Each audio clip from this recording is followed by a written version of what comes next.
of the Senate that was made on the 12th of February, the year 2025, on the approval of senators to serve in various standing committees of the Senate. The changes include in the Committee of Agriculture, Livestock and Fisheries, the Honorable Senator Mwenda Gataya Mofaya will replace the Senator Honorable Alan Chesang. In the Committee on Land, Environment and Natural Resources, the Honorable Senator Karen Nyamu will replace Honorable Dr. Lelegwe Ltumbesi. In National Cohesion, Equal Opportunity and Regional Integration, and this includes that the Honorable Senator Joseph Kamau Githuku will be replacing Senator Mwenda Gataya Mofaya.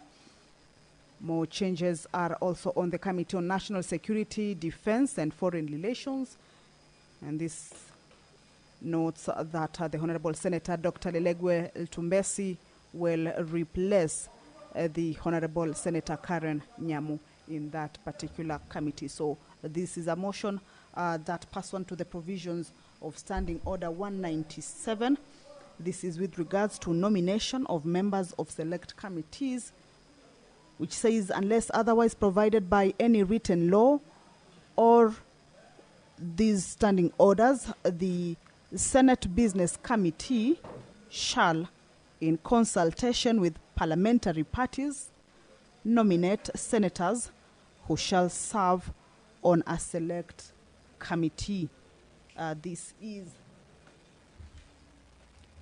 one of the standing orders that these changes or this reconstitution is taking place under. Also, Standing Order 199 on approval of nomination is that the Senate Business Committee shall, within 7 days of the nomination of senators to serve in select committees, present the list of nominees to the Senate for approval. Also, whenever a motion for approval of a list that is under that particular paragraph is moved in the Senate, no objection against the proposed members of a senator in a selection committee shall be permitted, and objections, if any, shall be formulated against the proposed membership as a whole. And paragraph 3 under that Standing Order 199, a senator shall not be a member of a select committee unless the Senate approves the nomination of such senator. The Standing Order 228 will allow me to hand you over. We'll listen in.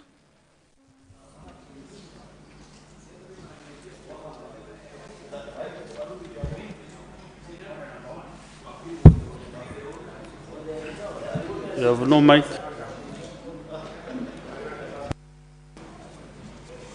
Order number 1, administration of oath. Next on. Order number 2, communication from the chair. Next. Order number 3, messages. Next on. Order number 4, petitions. Next on. Order number 5, papers. Leader of the majority party.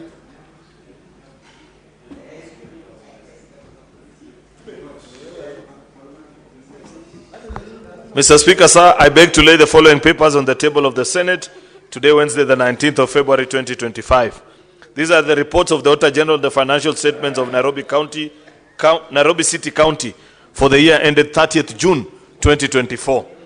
County Executive of Nairobi City County, County Assembly of Nairobi City County, County Revenue Fund, Receiver of Revenue, Nairobi City County Alcoholic Drinks Control and Licensing Board, Nairobi City County Assembly and Car Loan and Mortgage Fund, Nairobi City Water and Sewerage Company Limited, Mutuini Dagoretti Level 4 Hospital for the year ended 30th June 2022, Mutuini Dagoretti Level 4 Hospital for the year ended 30th June 2023, Mutuini Dagoretti Level 4 Hospital for the year ended 30th June 2024, Kayole 2 Level 4 Hospital for the year ended 30th June 2022, Kayole 2 Level 4 Hospital for the year ended 30th June 2023, Kayole 2 Level 4 for the year ended 30th June 2022,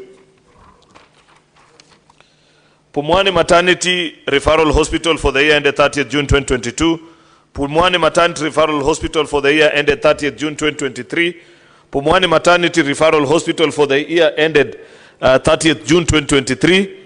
Pumwani Maternity Referral Hospital for the year ended 30th June 2024.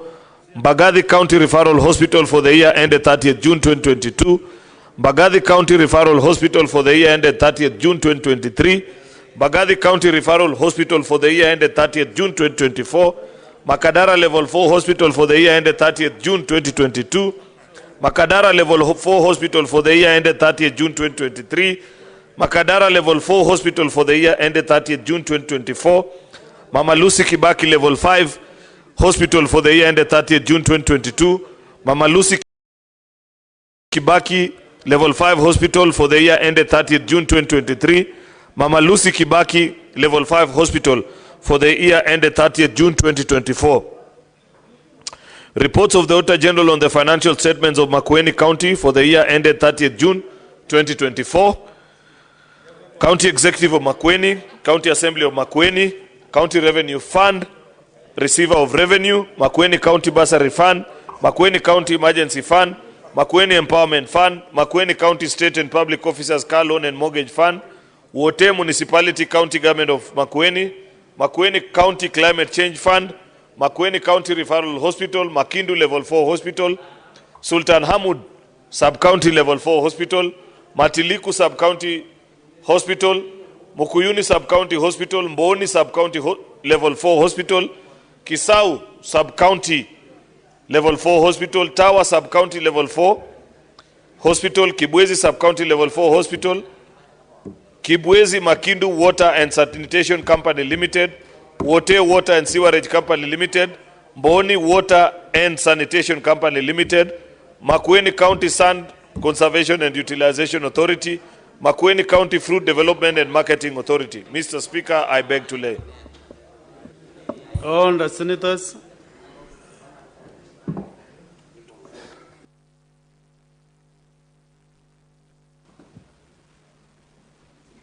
We'll go to the next order, but senators, note that we are using a supplementary order paper. Next order.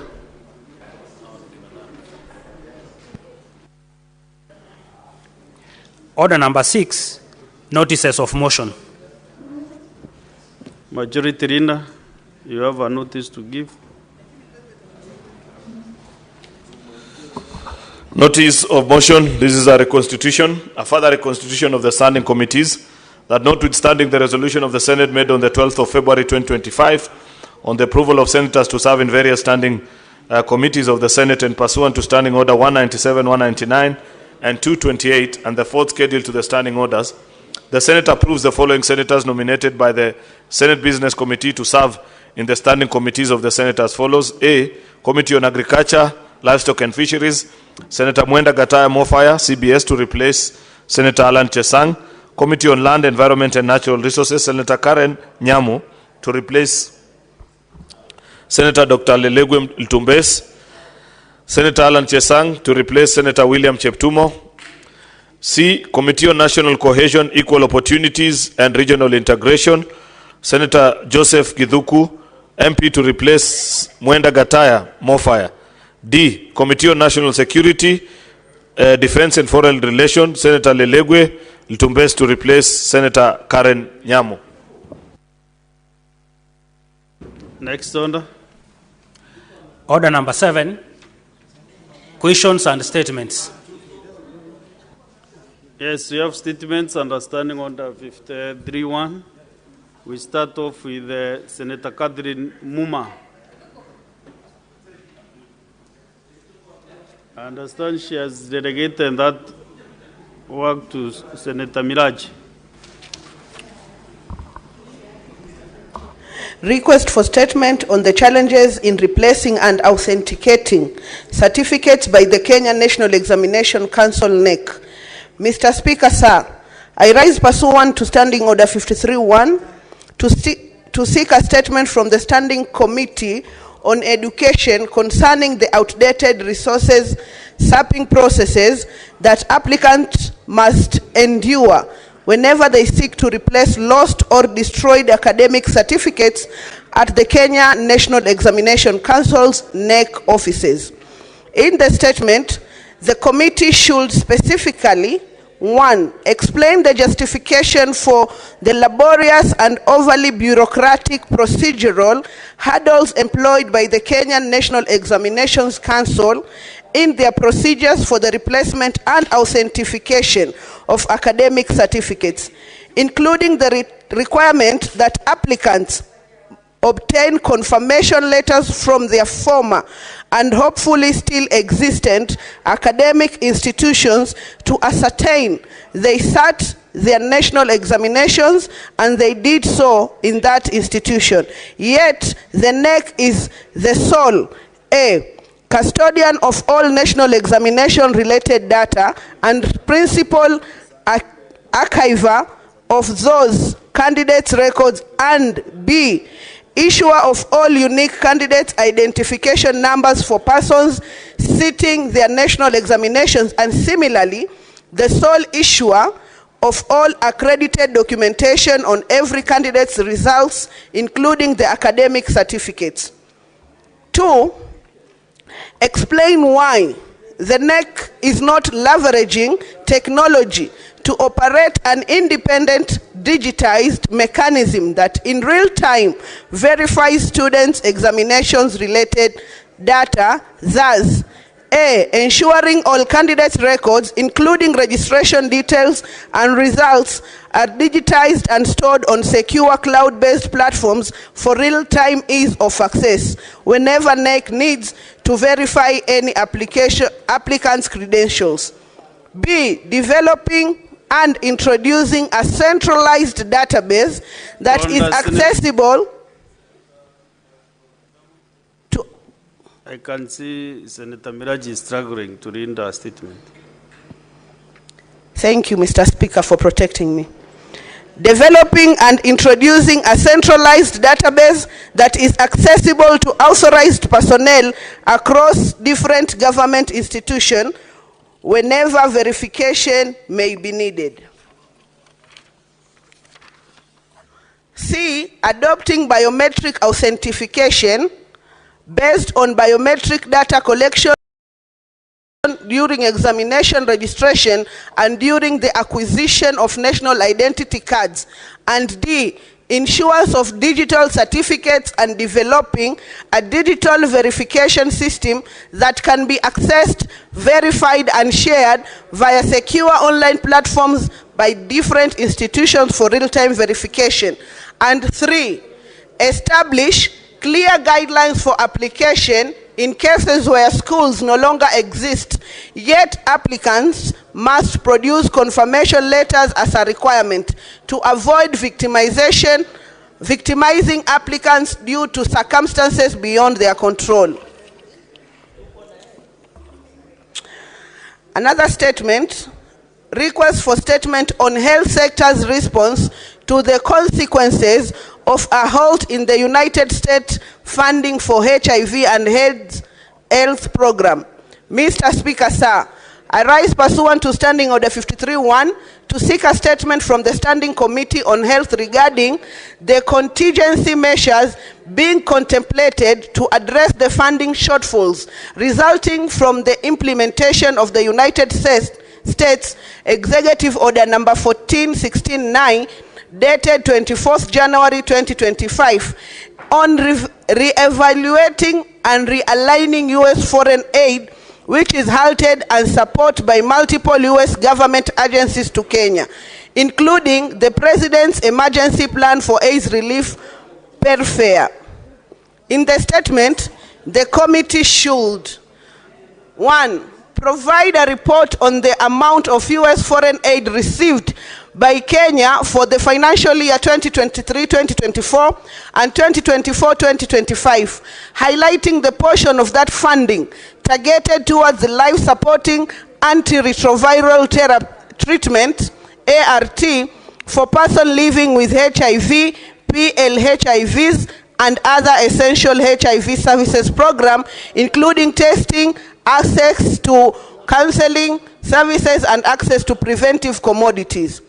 Number 2, detail the funding shortfalls and suspension of operations anticipated from implementation of the said US executive order, and elaborate on how this affected the health sector's ability to sustainability fund that affected health programs, including paid for funding support for A, HIV commodity needs for financial year 2024-2025, Country Operational Plan 24, COP24, that has contributed in excess of 28% of Kenyans' total annual requirement for the procurement and distribution of HIV health products. B, engagement of over 41,000 essential healthcare staff who provide HIV services, including clinical services, community support, and program management across the 47 counties, from health facilities at level 2 to 4, projected for the period of 1st October 2024 to 30th September 2025, as well as the county governments currently having over 9,000 frontline staff supported by the US government grants annually. And C, system for HIV and health data infrastructure, including cash 8 million that supports data hosted at the National AIDS and STI Control Program, NASCOP, as well as maintaining the National Data Warehouse that includes data on early infant diagnosis, HIV testing, viral load dashboard, antiretroviral treatment, and mortality surveillance. 3, elaborate on whether the national government has determined how the funding shortfall will be bridged to maintain the continuity of these essential services over the short, medium, and long term. Number 4, highlight the National Treasury's response to this crisis, detailing whether and how they intend to factor in the crucially needed funding, particularly addressing whether they have revised the budget policy to incorporate the said fund. Third but not least, I request for a statement on the shortage of textbooks in primary and junior secondary school in the country. Mr. Speaker, sir, I rise pursuant to Standing Order 53-1 to seek a statement from the Standing Committee on Education regarding the shortage of textbook in primary and junior secondary school in the country. Mr. Speaker, sir, there is a severe shortage of core textbooks in schools, which is significantly affecting learning nationwide. The shortage has particularly impacted subjects that were recently reorganized and consolidated, as well as new textbooks for grade 9, which were expected to be available at the beginning of the school term. In the statement, the committee should assess the extent of the textbook shortage across different grades and subjects, identifying the most affected classes and learning areas, and evaluate its impact on learners and schools, including disruptions to the implementations of the competency-based curriculum, CBC. Clarify, number 2, the committee should clarify the government's policy on textbook procurement, specifically whether the responsibility lies solely with parents or if there is a government distribution plan to ensure equitable access to learning material for all learners. 3, explain the role of the Kenya Institute of Curriculum Development, KICD, in approving and releasing new textbooks, including whether delays in the rationalization process contributed to the shortage. 4, provide an update on the commitments made by the Ministry of Education and KICD regarding the approval and distribution of textbook, ensuring transparency on the expected timelines for resolutions. And 5, outline the actions taken by the Ministry of Education to ensure that all learners have access to the required textbook, including clear timelines for their availability. For Senator Catherine Muma. Thank you, Mr. Speaker. Next statement by Senator Esther Okenyuri.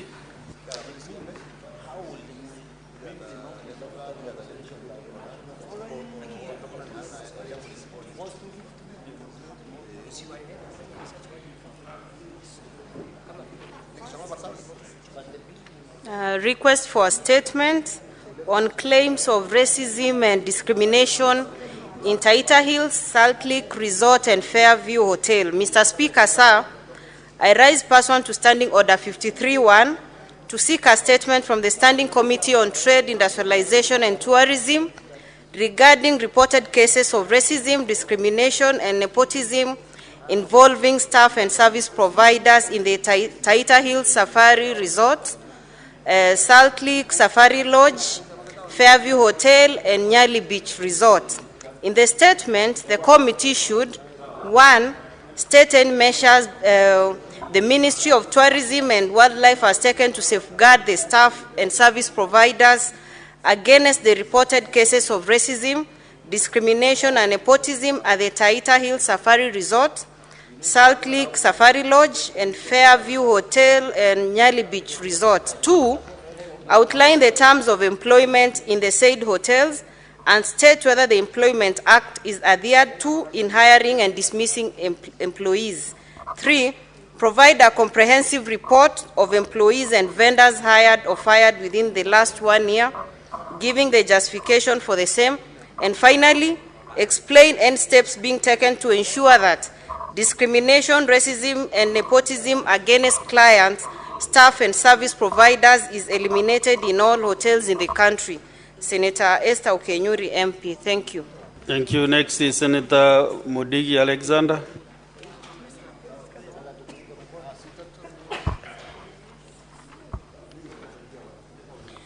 Request for statement on June 2024, fire tragedy at the Embu County Governor's Office. Mr. Speaker, sir, I rise pursuant to Standing Order 53-1 to check a statement from the Standing Committee on National Security, Defense, and Foreign Relations regarding a fire tragedy that destroyed the Embu County Governor's Office during the June 2024 Generations Gen Z protest. This unfortunate incident severely disrupted county government operations and service delivery with damages estimated at approximately Kenya shillings 250 million.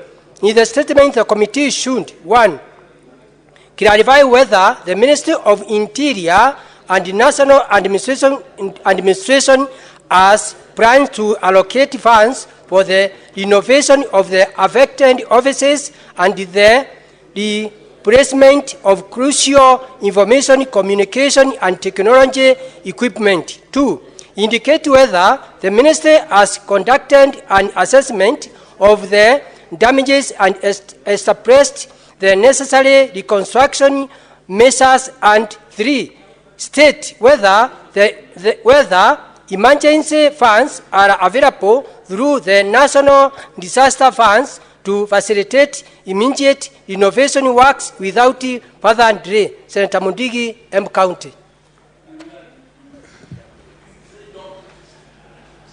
The statement by Senator Eddie Okech is deferred. Next is Senator Joe Newton.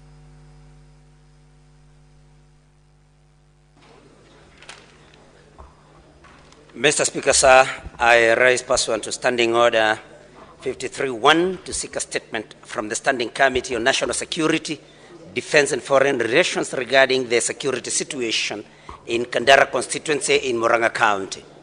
Mr. Speaker, sir, there has been an alarming rise in insecurity in Murang'a County, characterized by the killing of young children and the unexplained disappearances of individuals without a trace.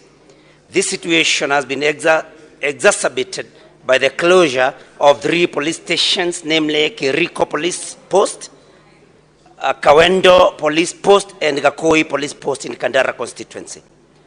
In the statement, Mr. Speaker, the committee should, 1, provide the reasons behind the closure of Kiriko Police Post, Kawendo Police Post, and Gakoi Police Post in Kandara constituency, Muraga County. 2, explain why no officers have been deployed to Shoi Police Post despite its completion several years ago, and provide a timeline for the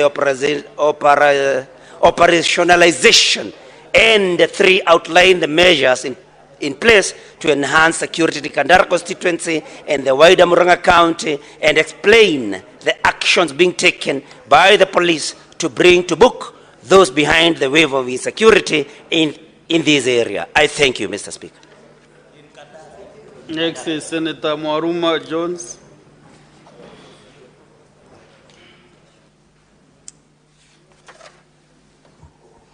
Yeah, thank you, Mr. Speaker, for this opportunity I have 2 statements, Mr. Speaker, and I would like to seek your indulgence so that I read them simultaneously. The first one is about just a black spot along Matate Undani Road in Taita Taveta County. Mr. Speaker, sir, I rise pursuant to Standing Order 53-1 to seek a statement from the Standing Committee on Roads and Transportation concerning dangers posed by a black spot at Josa along Matate Undani Road in Taita Taveta County.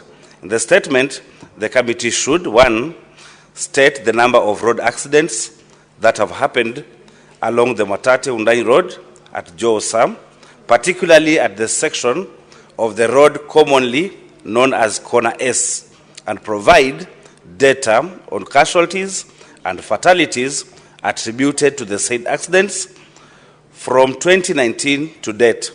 And 2, apprise the Senate on the measures the government has taken to prevent the frequent accidents along this section of the road, and indicate whether redesigning of the road has been considered.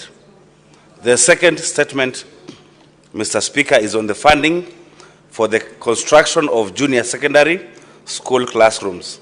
Mr. Speaker, sir, I rise pursuant to Standing Order 53-1 to seek a statement from the Standing Committee on Education concerning the rationale behind bills of quantities, formulation for the ongoing construction of junior secondary school, JSS, classrooms countrywide.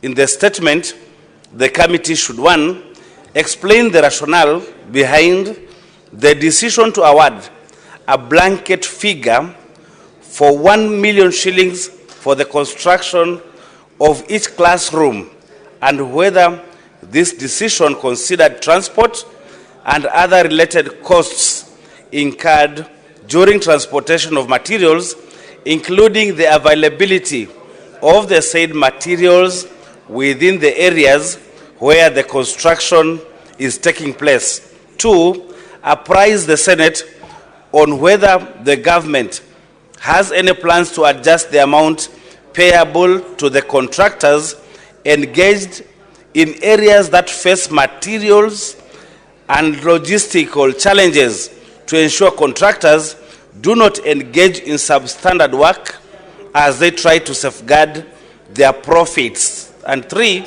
provide a list of schools in the country, if any, that are yet to secure contractors for the construction of classrooms due to the cost implication that go beyond the 1 million shillings allocation.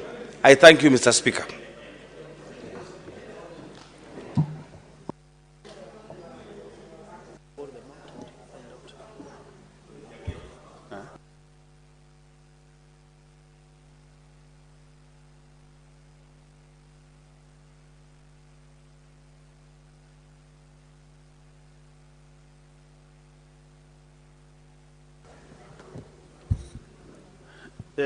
There's 2 statements from the Senator for Kirinyaga County. Is he around, or has he assigned in one of the members to lead on his behalf? Senator James Mrango. Ketungati. Okay, please do.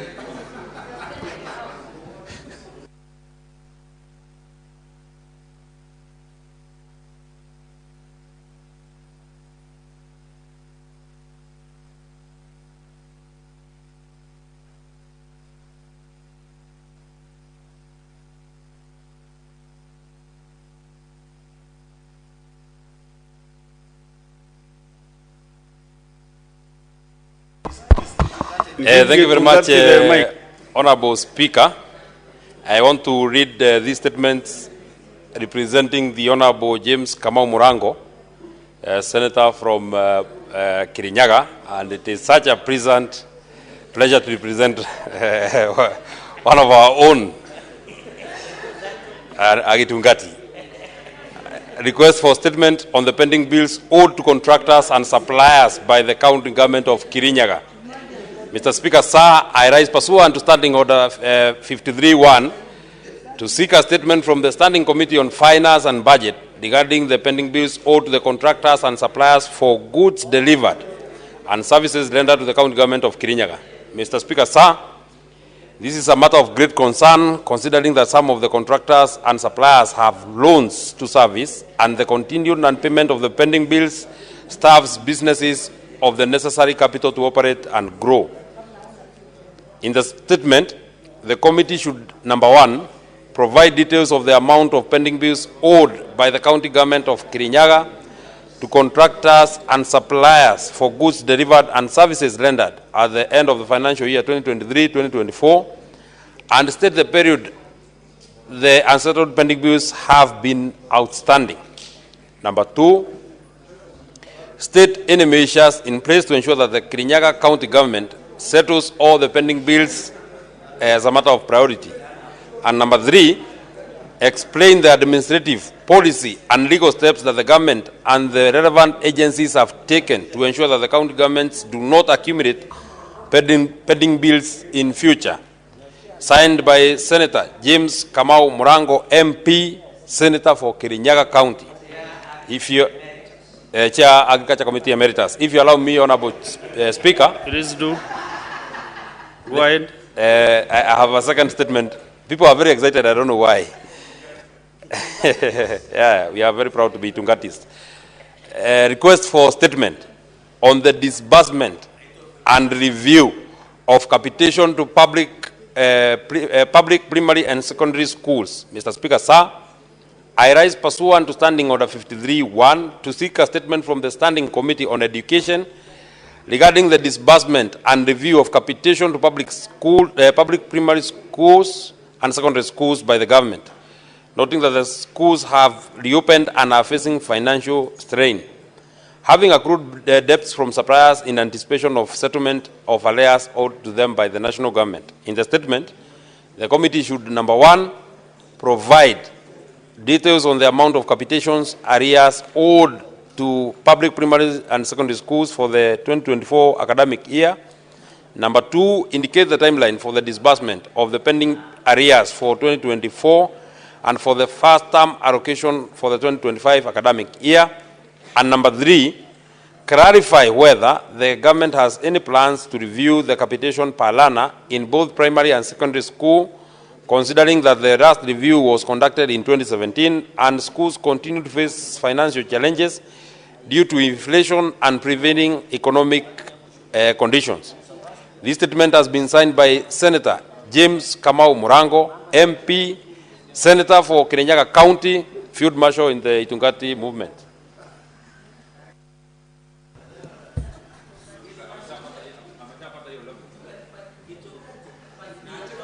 Next is a statement from Senator Richard Onyonka. I understand you have sent Senator Ende Okech.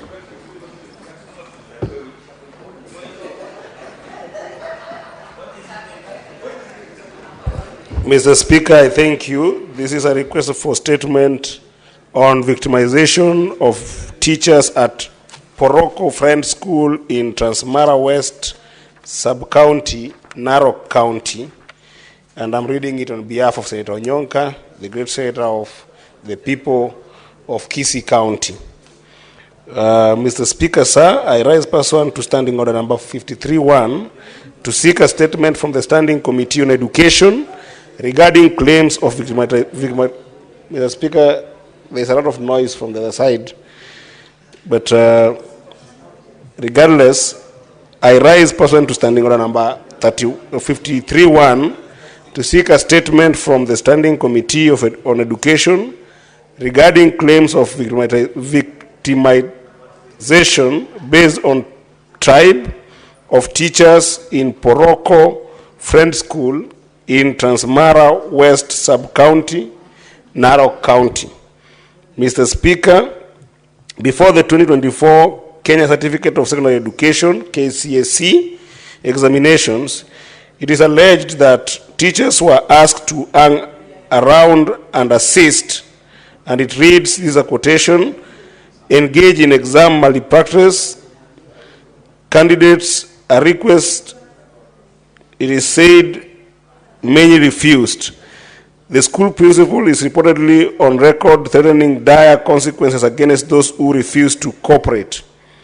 Out of the 47 TSC teachers in the school, approximately 30 were involved in the invigilation and supervision of KCSE in other centers, a fact that made them unavailable for any malpractice within the school. Most disturbingly, Mr. Speaker, in what would appear to be a case of ethnic discrimination and targeted victimization, the Teachers Service Commission, TSC, county and sub-county directors are claimed to have issued punitive transfers affecting only the teachers from a Bagusi community, with a total of 9 teachers having been issued with transfers and release letters from Transmara South, with rife indication that a total of about 20 teachers from the same targeted community might be transferred, whereas the teachers from the local community have not been affected by the said transfers. This points to unfair administrative actions, contrary to the provisions of Article 47(1) of the Constitution. In the statement, therefore, Mr. Speaker, the committee should examine the reasons for the mass transfer of teachers from the Bagusi community from Poroko Friend School and confirm whether those transfers were based on fair and justifiable grounds.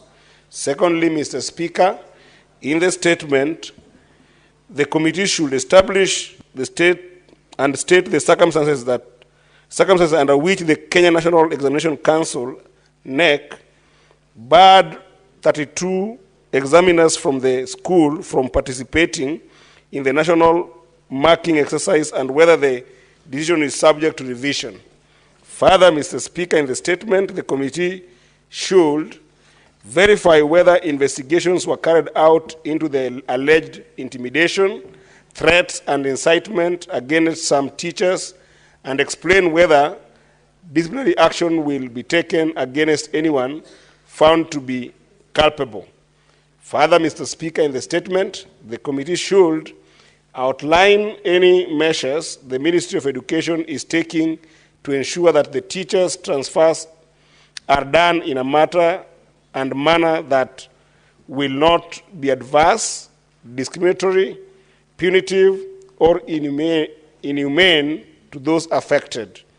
And lastly, Mr. Speaker, in the statement, the committee should state the immediate steps being put in place by the Ministry of Education to ensure the safety of the teachers affected in order to foster a conducive teaching and learning environment at the school. I thank you, Mr. Speaker. Next is the statement by Senator Tabitha Karanja Keloche.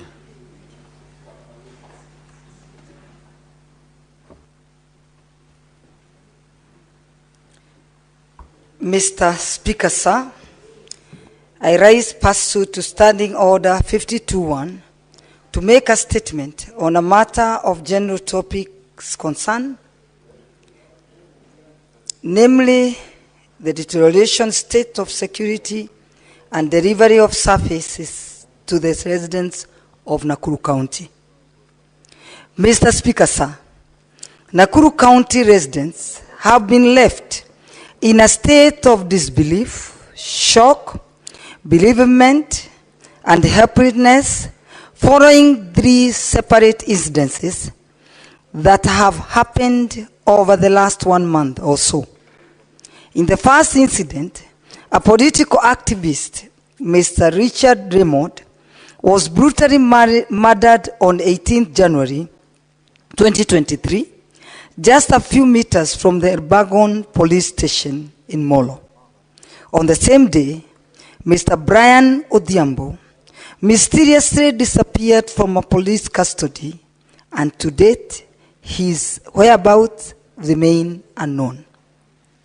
Mr. Speaker, sir, to illustrate how the situation in Nakuru County is moving from bad to worse, there is a case where a 7-month-old baby by the name Mercy Chepngeno, belonging to a deaf couple, was taken to the Nakuru Teaching and Referral Hospital following a short illness. The baby was admitted, but unfortunately died on 2nd February 2025, in the presence of her father, who was taking care of her. The body was moved to the hospital morgue on the Sunday evening. However, the father was denied access to the morgue by the attendant, yet he had wanted to witness where his late daughter was to be preserved. He then went home to inform his family of the demise of their lovely daughter, and they started burial preparation. A few days later, on 6th February 2025, they went back to the hospital morgue with clothes and a coffin to collect the body of their beloved daughter, who was to be laid to rest in Bomet County. Mr. Speaker, sir, after handing over the clothes and coffin, they were told to wait for 2 hours to allow the body preparation. 2 hours later, they were told the body was still frozen, and the morgue attendant required for another 2 hours. They went back to the morgue after the expiry of the 2 hours, only to be informed that the body was missing. This is unbelievable. How could a body go missing from a morgue? What they complained, instead of addressing their concern, the morgue attendant threatened to spray them with formalin, the chemical used to preserve dead bodies. A scaffold ensued, and this is when it caught the attention of the medical superintendent in charge of the hospital. And he promised to conduct investigations to establish the whereabouts of the body. Sadly, almost 2 weeks later, the body is yet to be traced. Mr. Speaker, sir, these horrific occurrences sparked anger that resulted in demonstrations by several civil society and human rights organizations such as the Nakuru Organization for the Deaf Families and the Law Society of Kenya. But unfortunately, nothing seems to be happening. Mr. Speaker, sir, even before we came to terms with the missing body of 7-month-old baby, Mercy Chepngeno, another shocking incident of a young man from Nakuru Town West by the name Brian Odhiambo disappeared without a trace from police custody on 18th January 2025. To date, his whereabouts remain in mystery. These unfortunate incidences have left the families in anguish, pain, shock, helplessness, and in fear as they cry for justice. I was moved to tears when I saw the two bereaved families crying helplessly to a point of stripping their clothes due to the unbearable pain of losing their loved ones.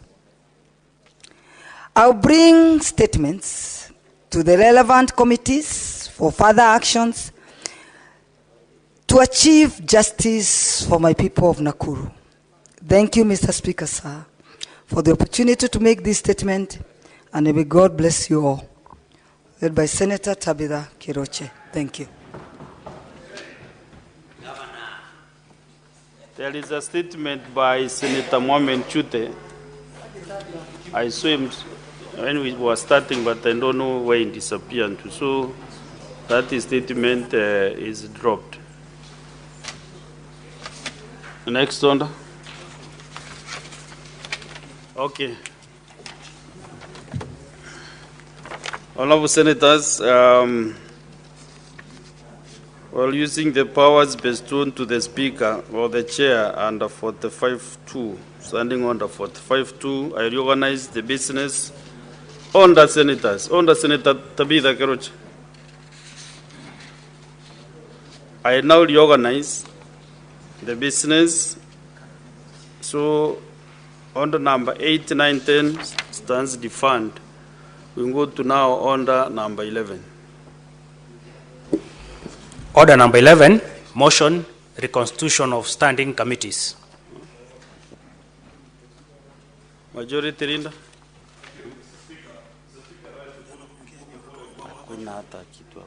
Standing the resolutions of the Senate made on the 12th of February 2025 on the approval of senators to serve in the various standing committees of the Senate and pursuant to standing orders 197, 199, 228, and the fourth schedule to the standing orders, the Senate approves the following senators nominated by the Senate Business Committee to serve in the standing committees of the Senate as follows. Committee on Agriculture, A. Senator Mwenda Gataya Mofaya to replace Senator Alan Chesang. B. Committee on Land, Environment and Natural Resources, Senator Karen Nyamu to replace Senator Lelegwe Ltumbesi.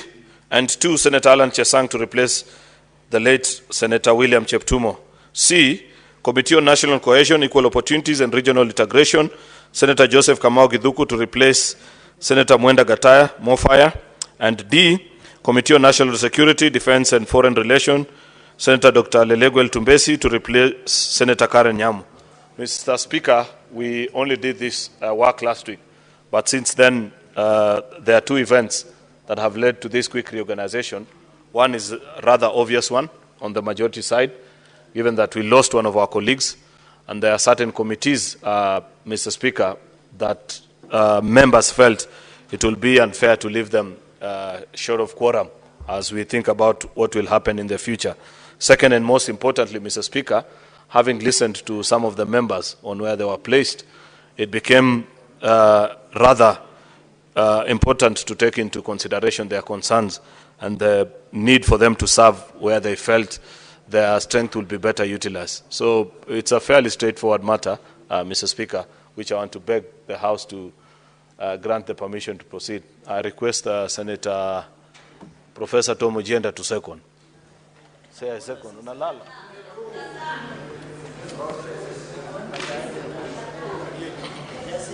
Chair, Mr. Speaker, sir, I second the motion to replace members. I hope that is in the spirit of the desire to serve in those committees. I hope the President will be followed.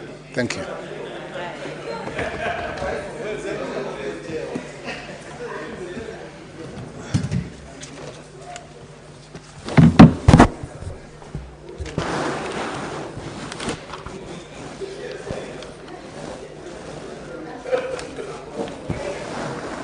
Honourable Senators, Senator Karen Nyamu.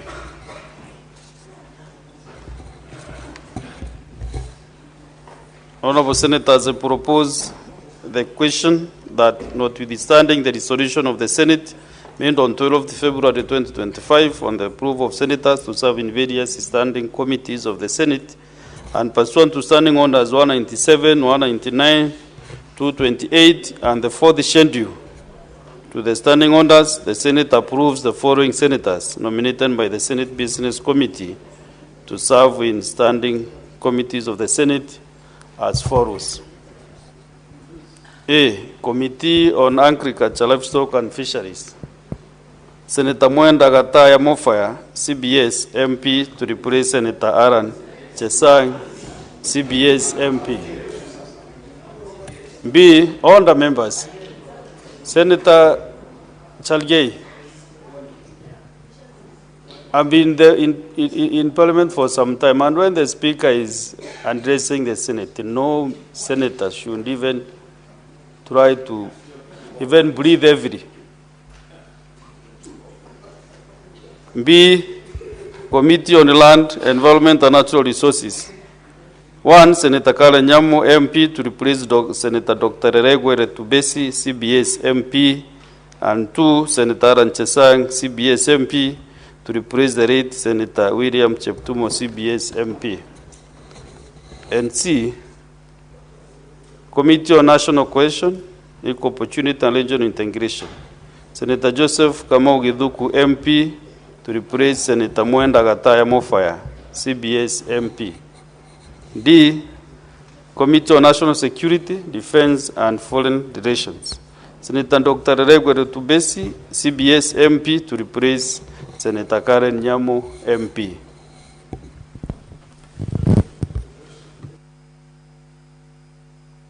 The mood of the House? Yes. Okay.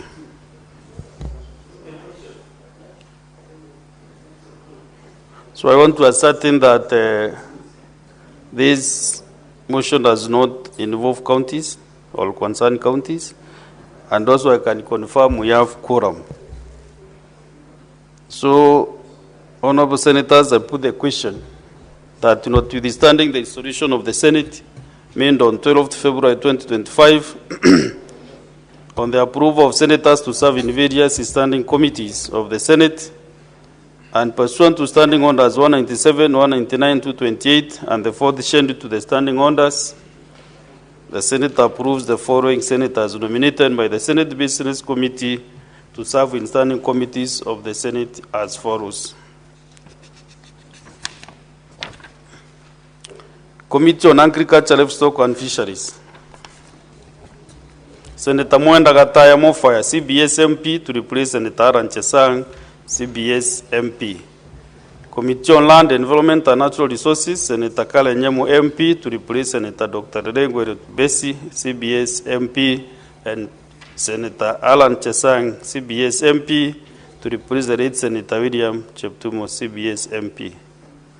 And Committee on National Cohesion, Equal Opportunity and Regional Integration, Senator Joseph Kamau Githuku MP, to replace Senator Mwenda Gataya Mofaya, CBS MP. And the Committee on National Security, Defense and Foreign Relations, Senator Regwere Tubesi, CBS MP, to replace Senator Kale Nyamo, MP. Will as many as of that opinion say aye? Aye. Will as many as of a contrary opinion say nay? The ayes have it.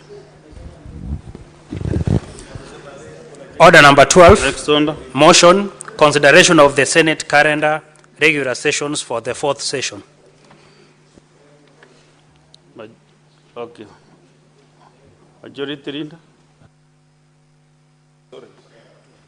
Mr. Speaker, I rise to move the following motion, which is a consideration of the Senate calendar, regular sessions for the fourth session. The Senate Majority Leader, that pursuant to Standing Order number 32-1, the Senate approves its calendar regular sessions for the fourth session, February to December 2024, laid on the table of the Senate on Wednesday, 19th February 2025. Earlier today, Mr. Speaker, I laid that particular calendar on our operations as a House and the time period within which we'll be in session and out of session during recess periods and all that follows. Mr. Speaker, this is an important exercise because there's a history to this. Previously, before the setting up of parliamentary calendar by none other than the gentleman who at that time served as my MP, then the Honorable Charles Keter, who came with the parliamentary calendar procedures. On a sudden afternoon, such as today, a speaker will rise and say, we are not meeting tomorrow, or a member will sponsor a motion. But then it was felt that it is important that you keep this tradition and procedure of determining way in advance which are the days that members will be sitting, on which days they'll be on recess. And it makes planning rather easy. So this is a fairly straightforward matter, Mr. Speaker, which I want to request the Senator for Migori, Senator Eddie Okech, to second. I thank you, Mr. Speaker.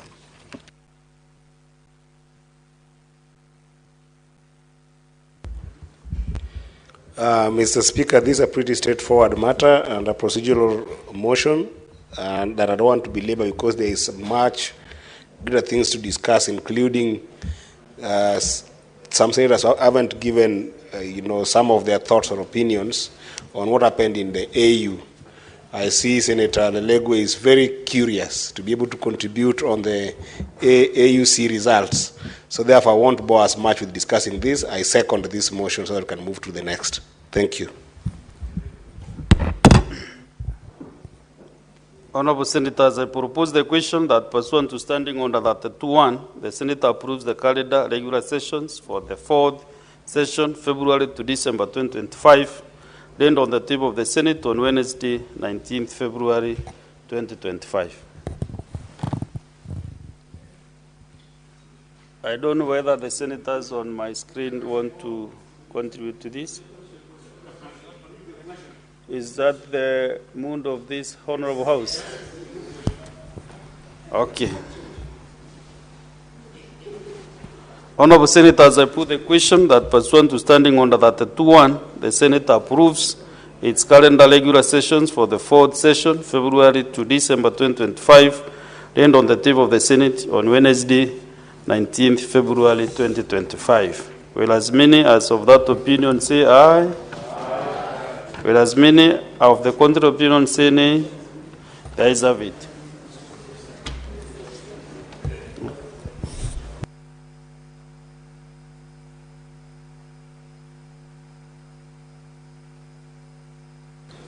Yes, proceed to your seat. Senators, I have a communication here to make on the visiting staff from the Office of the Leader of the Opposition Parliament of Uganda.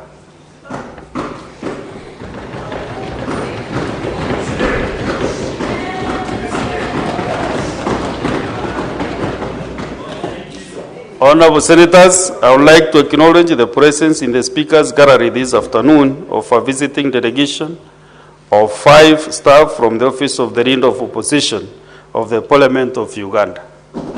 The delegation is on a benchmarking visit in the Senate. Honorable Senators, in our usual tradition of receiving and welcoming visitors to Parliament, I extend a warm welcome to the delegation, and on behalf of the Senate and my own behalf, wish them a fruitful visit. Thank you.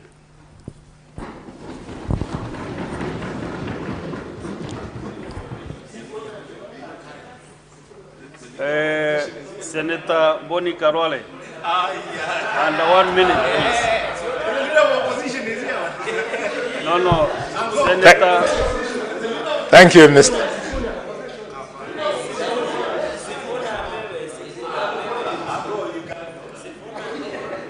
Thank you, Mr. Speaker.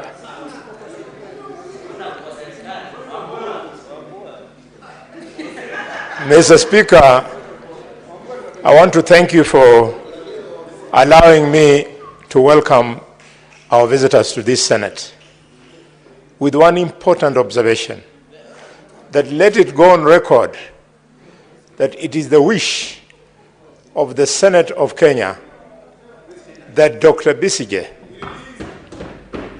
who has long served in Uganda in the office of the Leader of the Opposition, be set free.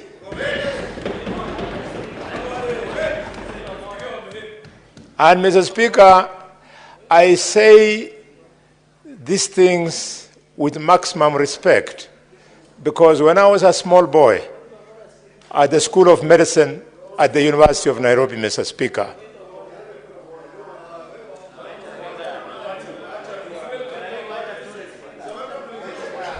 Honourable Senators. Proceed, Senator Boni Karwale. Thank you, Mr. Speaker. 30 more seconds, finish. Mr. Speaker,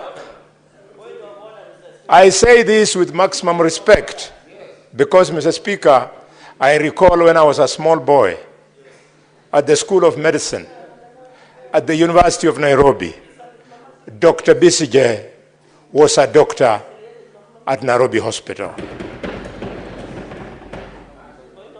We drank from his extensive knowledge as a medical scientist, and Mr. Speaker, he has remained a friend. The last time I was with him was at the Sheraton's Hotel when he had visited Kenya. Mr. Speaker, we would like this staff to go back, knowing that the values of East Africa, they guide all the patriotic sons of Kenya, Uganda, Tanzania, Rwanda, Burundi, South Sudan, and indeed the DRC. I thank you, Mr. Speaker.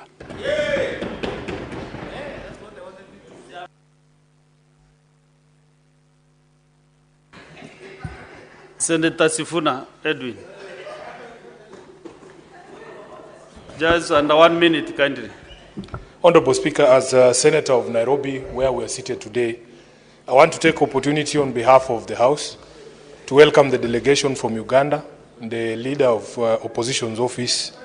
Honorable Speaker, I must say that as a leader of opposition in Kenya myself, it is very easy.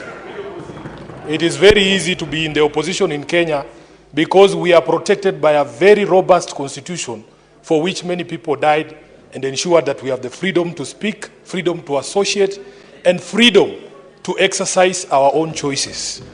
Unfortunately for our friends in Uganda, some people in this country, in Kenya, are trying to drag us back to the dark days where we used to have dictatorship in Kenya. Honorable Speaker, it is something that is quite shameful and painful to me individually as a senator of the All County the senators, of Nairobi. we are welcoming distinguished visitors from our neighbor, Uganda. Senator Matinga, Senator Mofaya, Senator Chaligei. Honorable Speaker, I was saying that it is something that causes me personal pain and embarrassment as a senator of Nairobi, that Dr. Kizza Besigye is facing the things that he's facing right now, including an illegal and unconstitutional court-martial, because he was abducted in my own city in Nairobi. It causes me great embarrassment as a Kenyan that we handed over Dr. Kizza Besigye, who's a personal friend of mine, Honorable Speaker, to the authorities in Uganda. And despite the fact that the Supreme Court of Uganda has said that that trial is unconstitutional and should be discontinued, the state in Uganda continues to refuse to disobey that court.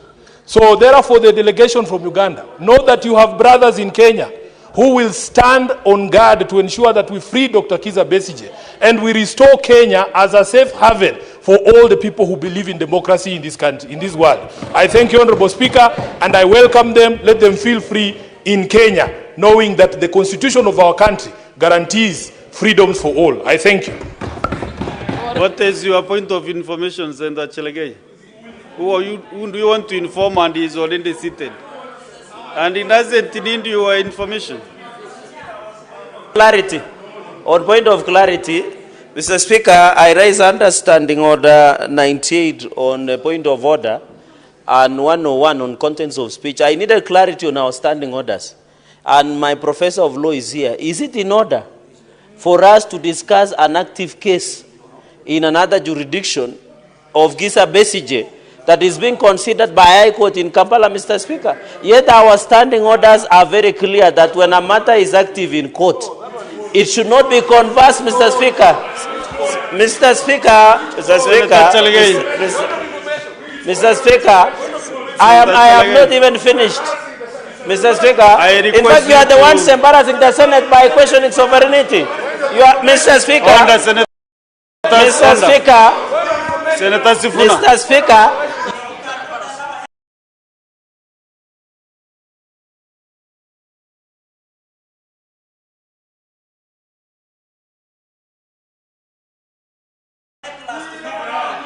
Have your seat.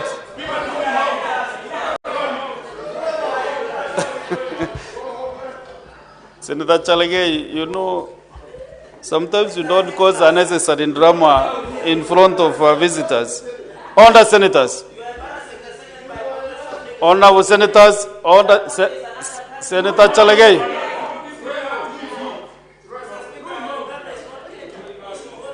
Senator Chaligei. Senator Chaligei.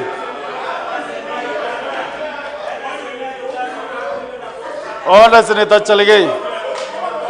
I will not call your name another 2 times. Senator Chaligei, why are you misbehaving? Why?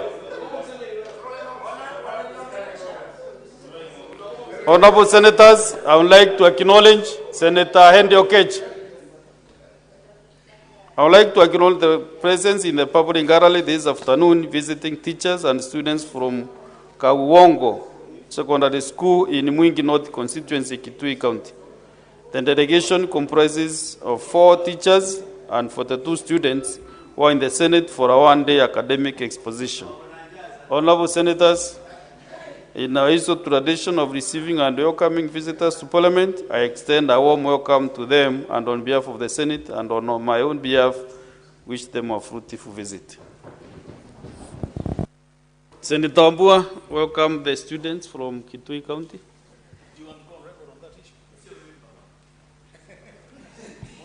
Mr. Speaker, Honorable Senators, Mr. Senators, let me give this last warning. Please. I said again, when the chair is on his feet, there is no parliament in the world where members open their mouth or even attempt to open their mouth. It is only in the Senate, especially today, when I'm reading very clear information for you, for your consumption, then you are busy talking and others hugging, others doing funny things. So this is the last warning that I'm giving you, Honorable Senators. We must instill discipline in the Senate. Otherwise, we look very responsible. Senator Wambua. Thank you, Mr. Speaker. Mr. Speaker, I want to pick from your queue and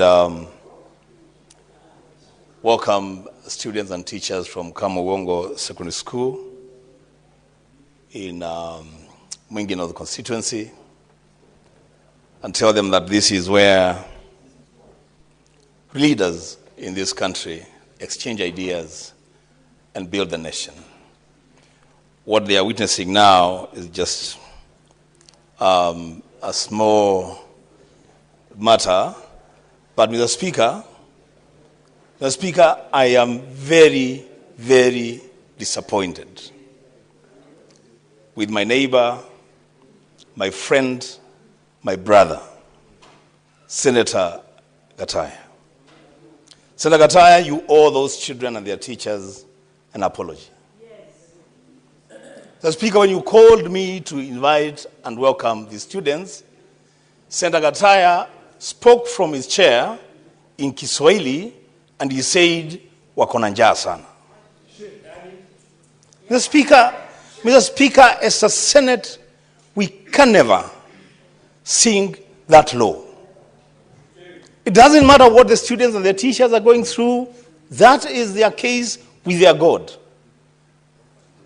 You cannot profile a community through an attack to students who have chosen to visit the Senate of the Republic of Kenya.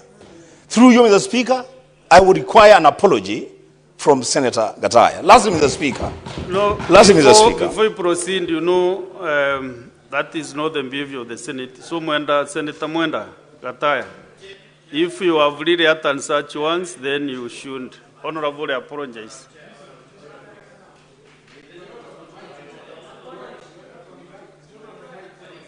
Give him the mic to convey that apology. If that is what you said.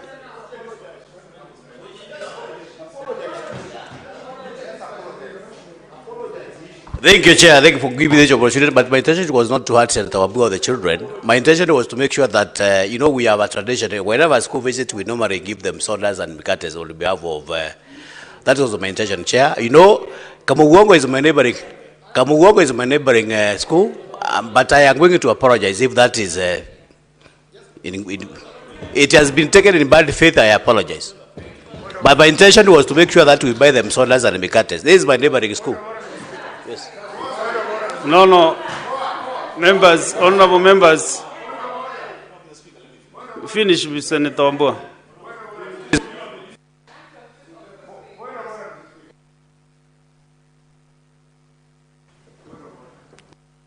Boni Karwale. Mr. Speaker, I rise under Standing Order number 126, which says, Mr. Speaker, any senator may at any time, on a point of order, invite the Speaker or the chairperson of a committee to name another senator for gross disorderly conduct. Mr. Speaker, unlike many professionals in this country, I know how it feels for a young man to sleep with hunger bangs because there's no food at home. The standing Mr. order Speaker, you have quoted 126. Before you proceed, is action to be taken on refusal to withdraw. Senator Mwenda Kataya has apologized. Mr. Speaker, if he was, Mr. Speaker, if you allow me. So now which is standing order are you? Mr. Speaker, if you allow me. This matter has been closed. Please, Senator Wambua. Mr. Speaker, let's close that matter. Senator Kataya has apologized. We take his apology, but will not accept assent. Senator Wambua, now, to once even buy a member anything for those children, apologizes, Mr. Speaker. just don't open that matter again. Thank you, Mr. Speaker. Kindly. Mr. Speaker, so I welcome the students, and they should feel really at the place where they were going. The Senate of the Republic of Kenya, a Senate that debates issues, not personalities or conditions that people go through. The Speaker, secondly and lastly, as the leader of the opposition in the House, I join you and my colleagues to welcome the delegation from Uganda, and I stand in the same shoes that other colleagues have stood in. The Speaker, Kizza Besigye must be set free. He must be set free. So, Speaker, we have a motion that is coming up, which we began in the morning. The behavior of the national executive and its consequences to our international outlook. The fact that Kizza Besigye was abducted in Kenya and repatriated to Uganda, the Speaker, that speaks volumes about our foreign policy. Kizza Besigye must be set free. I thank you. Next order. Order number 13, motion, recording the thanks of the Senate on Kenya's attempt for the position of the chairperson of the African Union Commission, AUC. Resumption of debate. Honorable Senators, there is no senator who was on the floor in the morning, so I want to check whether these senators on the screen, whether they want to contribute to the Senator Ososi Godfrey. No, it should be Sifuna first.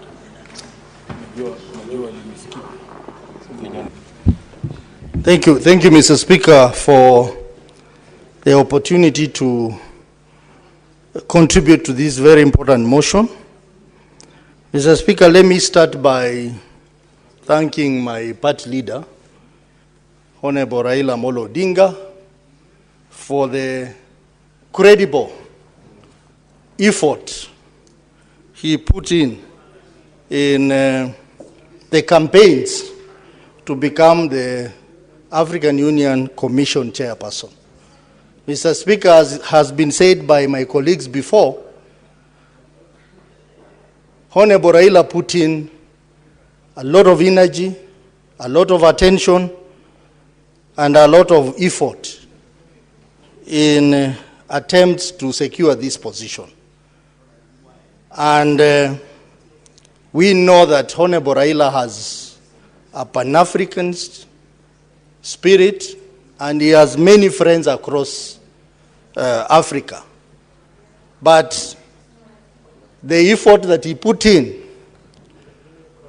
was not necessarily reflected in the results, because there were many factors at play. There were national interests, regional interests, and continental interests, and to some extent international interests that came to play. But we thank God that Honorable Raila put in a very credible effort. And as has been said, he withdrew from the race just before they went to the 6th round. And those who have been saying that Raila Odinga does not accept defeat, you saw it for yourself. Raila put the interest of Africa first, because if we had gone to the 7th round, the implication was that the election of the AUC chair was going to be suspended for another 6 months, and therefore putting Africa at risk in terms of management of the African Union. So that was a great show of Pan-Africanism. That was a great show of a person who believes in democracy. And that has always been his stand. We also want to thank the country Kenya for the support that they extended to Honorable Raila Odinga in his campaign. And I want to state very clearly here that Honorable Raila was not persuaded by anyone to vie for the position of AUC chair. Madam Speaker, I had the privilege to accompany Honorable Raila in February 2023 at the height when we were agitating for a number of things, including high prices and all that. And I traveled with him to Abuja, Nigeria. And by then, the conversation had already started on the issue of African Union. So I want to make it very clear that it was not at the instigation of anyone. It was his own decision to vie, and because he belongs to the country Kenya, we want to thank the leadership of the country for agreeing to support him as a country. Mr. Speaker, Raila Odinga is the candidate that Africa needed at this point in time. A candidate or an AUC chair who was going to make huge contribution, especially on matters of infrastructure, which he has huge passion for, on matters of unity, on matters of empowerment of African youth who comprise over 50% of the population of Africa. Mr. Speaker, the elections have come and gone, and we know who won the election. Let us discuss, let us engage on the results, but we must engage with caution. I have seen people posting names of countries and how they voted. Madam Speaker, it's so difficult to know how countries voted because it is secret ballot. I don't know where they're getting that information. Because when you say so-and-so did not vote for us, it has a risk of getting us into a bigger diplomatic mess.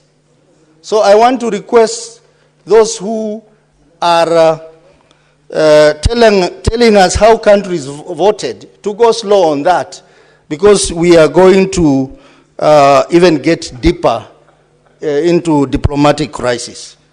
Madam Speaker, I know some people have been saying Frankfurt never voted. But Madam Speaker, if you look at other elections that happened before the election of AUC chair, we had the election of the permanent representative committees of the AU. If you look at these 4 slots of commissioners that were elected, they were all from the Anglophone countries. We had 2 people from West Africa, that is Nigeria and Ghana, and 2 people from Southern Africa, South Africa, and Eswatini. They are all Anglophone countries. So let's not speculate too much on who voted for who, because we don't have that information. Mr. Speaker, we have seen the reactions, and I want to castigate those members who said here that one of the reasons why we lost is because so many Kenyans went to Addis Ababa. Madam Speaker, I'm one of the people who went to Addis Ababa. I paid for myself. I paid for my flight, I paid for my accommodation, and I paid for everything. and I know many, many other people, especially from the ODM party. Some even traveled by bus through Moyale to go. And the reason why they went there is because of the love for Baba. It was because of love for Baba. So let no one start a narrative here that people are paid for to go and witness the election of AUC. That is not true, Madam Speaker. Madam Speaker, I know there are those who are celebrating. They have their own reasons to celebrate. And they have the freedom to make a decision on which way and celebrate on which way to go. But I just wish that Kenyans, we come together whenever we go on the international scene. Madam Speaker, there are countries which are divided, but whenever they go to the international scene, they come together. I can give you an example of Nigeria, which is historically divided between the north and the south. But when the national team of Nigeria, the Super Eagles, is playing, even Boko Haram stops fighting. The east, the north, and the south, they are all together. I think that's the culture that this country needs to adopt. I'm not saying those who are celebrating did a bad thing. They have their own right to do that. I know some of the people who are celebrating, they are actually Baba's supporters. Not all of them are anti-Baba. So they have a right to celebrate. But I just want to insist that whenever we go on the international scene, let us display patriotism and love for each other. Madam Speaker, let me now come to what people have been debating. And I want to speak as the ODM deputy party leader. That please, those who are speculating about our next move, please give us a break. ODM is a strong party with a strong leader.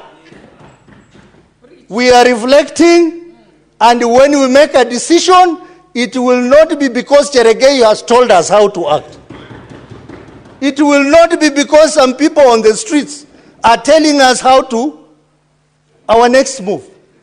The decisions that the party makes are processed through the party organs of the party. So let people stop speculating to tell us, oh, now we are going to go this direction. ODM is not a village party. This is a serious party that has structures, and a party that makes decision through consultation. Give us time, we are reflecting, but the most important and primary task we have as a party is to continue with the process of strengthening our party. And in the next few days, we are going to do that by having meetings in Western Kenya, Bungoma and Busia. So those who are speculating and saying, oh, Nadiko, oh, what? We have not reached that stage. Anyone who wants to talk to ODM knows where to start. You start by talking to Baba. And you start by engaging the structures of the party. You don't go on the street and start telling us, oh, now ODM, now we think the next thing you need to do is this and this. We are telling you, if you are sending those boys, Akina Cheregei and the others, tell them ODM is such a serious party that he knows what to do. Honorable Senator, you know the parliamentary language when you are referring to your colleagues. Can you withdraw the reference of use of term boys to describe a senator? Madam Speaker, I'm sorry for that. I withdraw. Withdraw. But I was just demonstrating a point. Madam Speaker, I was demonstrating a point. What's your point of order, Senator Methu? Yes, proceed. Proceed, Senator Sotsi.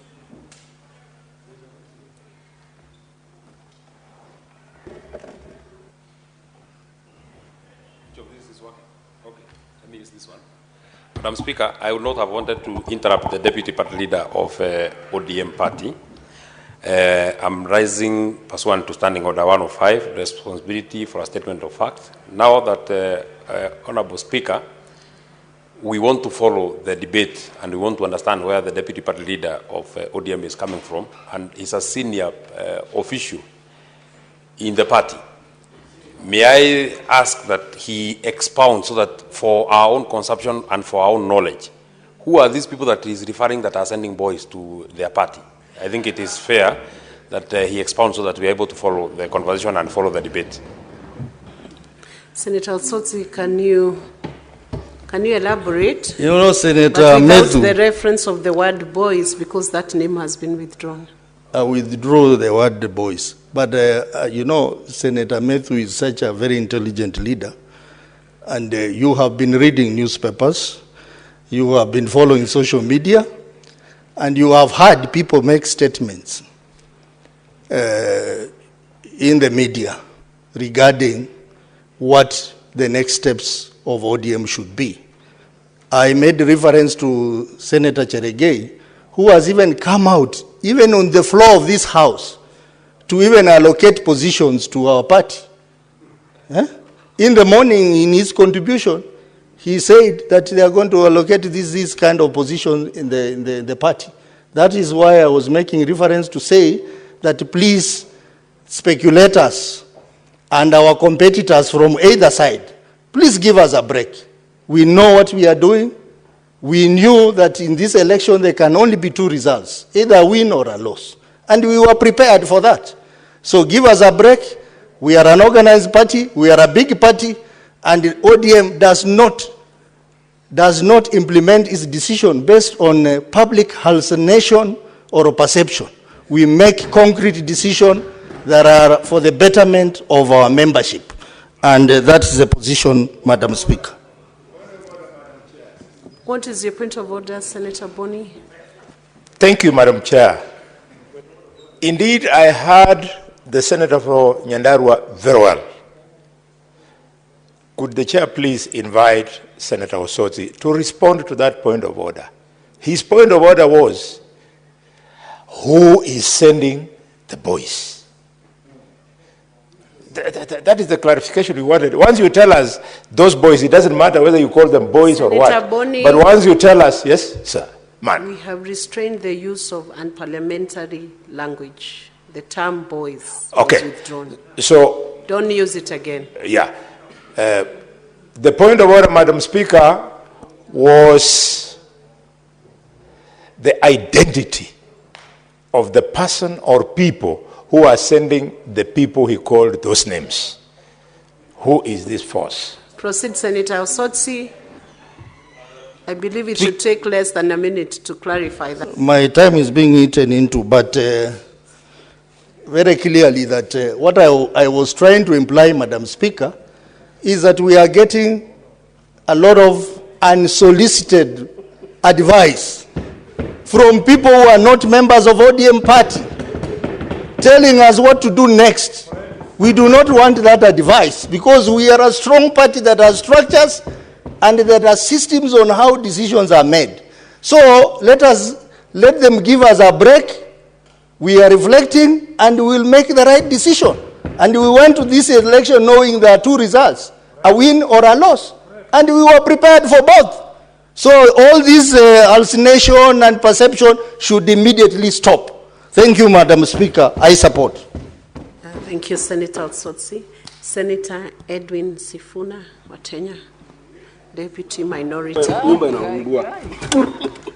Honorable Speaker, it is an honor to go after my Deputy Party Leader has spoken on the position of the party. Honorable Speaker, I want first of all to echo the words that the Senator for Vihiga has said, that we as ODM are extremely proud of the campaign that was run by our party leader, the Honorable Raila Amolo Odinga. We are extremely proud, Honorable Speaker, because even some of us who are way younger than us were envious of his energy to put in all those hours of flights, to go to all those capitals, to go and speak to all of those people so that they can be able to support him. There is consensus across the country, Honorable Speaker, that there was nothing wrong with the candidate. we presented the best possible candidate Kenya could have. If you look at his stellar experience in public life, even on the continent as the AU infrastructure envoy for the past few years, Honorable Speaker, we had the best candidate we could put forward. Honorable Speaker, last year, I had opportunity to be a part of an observer mission, and it was the first time that I was undertaking such duties in my entire life. We were part of an observer mission for the elections in Somaliland. And that is when, Honorable Speaker, I came to realize that sometimes the decisions that are taken in our internal borders or in the borders of one country, we think sometimes that they are entirely our decision. But I'm telling you, Honorable Speaker, I learned that many, many people, especially your neighbors, your geopolitical neighbors, have interest in what happens in your country. Honorable Speaker, when we were there, we realized that many of the countries around Somaliland had an interest. Addis Ababa had an interest in the election in Somaliland. The people of Djibouti were watching very keenly to see what happens in Somaliland, and of course Somalia itself, because they claim that Somaliland is part of the region of Somalia. Honorable Speaker, what that experience showed me is that I am totally blindsided as a legislator, as a leader in this country, when it comes to global geopolitics. It is no wonder, Honorable Speaker, I made a decision, conscious decision, to join the committee in this House that deals with foreign relations. Because for me, Honorable Speaker, I have always felt that the lack of clarity when it comes to Kenya's foreign policy positions is a problem for even some of us. Honorable Speaker, I will give you another anecdote before I say what I want to say. When I began my journey in politics, I tried my hand in a rural constituency called Kandui. And I remember, Honorable Speaker, we used to send representatives to funerals. For instance, because I used to operate out of Nairobi, I couldn't attend all functions. And I remember the advice of one old man, that the people you send who speak in your name, Madam Speaker, they are as important as you. Sometimes even more important than you. Because that face that they see determines whether they elect you or they don't. Honorable Speaker, I was told, you must do family background checks. I can see Khalwale looking at me. Honorable Speaker, if Khalwale sends somebody to represent him at a function in Malinya, and that person has questionable character, like for instance, he's a night runner, or he's a murderer, or he has bad manners generally, then the reputation of that person rubs on you as a candidate. I want to say very clearly that there is consensus that there was nothing wrong with our candidate. The problem, as I see it and as I understand it, is the bad manners of the Republic that he was fronted by. And I want to go through those bad manners, Honorable Speaker, because it is something that is worrying to us. Honorable Speaker, people make decisions based on how they feel about you, your relationship with them. And I believe the election of the AU was no different. We were all very perturbed when a few months ago, some leaders of a rebel movement were granted opportunity to speak from our shows here. And Honorable Speaker, this I want to draw the distinctions between what Raila Odinga believes in, the things that I know he believes in, and the positions that have been taken by our country that are diametrically opposed to the things that he believes in. Raila Odinga is a Democrat. He would never support the appending of power other than by means of democratic processes. He would never support a situation where you have people who are threatening peace and stability in a neighboring country, and then you grant them, a stage for them to be able to perpetuate this division in their own homes. So therefore, Honorable Speaker, you have this Pan-Africanist who believes in democracy, who believes in the democratically elected government in the DRC, and then you have your own country, the sponsoring country, allowing rebel movements to have a stage in our own republic to say things and undermine democratically elected governments back home. Secondly, Honorable Speaker, there are certain things that I actually believe, like global conflicts, that I admit that maybe I do not have the solution. But Honorable Speaker, when your country takes a position on that, you instantly make enemies and friends. And the clearest example to me is the conflict in the Middle East. This is one of the most complex global conflicts, Honorable Speaker. And many people have gotten to a place where we feel that even the proposed solutions that used to appear like they could work, as days go by and the events in the Middle East continue to unfold, we start to feel like maybe there is no solution to these problems. Honorable Raila Odinga is my party leader. I have had him publicly take a position to support the Palestinian people and say that they have a right to a home. Honorable Speaker, that is the position of the candidate. But what is the position of the sponsoring country? Honorable Speaker, when the sponsoring country takes up an opposite position to the candidate, then it presents a problem. So these conflicts between the position of the candidate and the position taken by government, I believe, contributed to the situation that we are right now.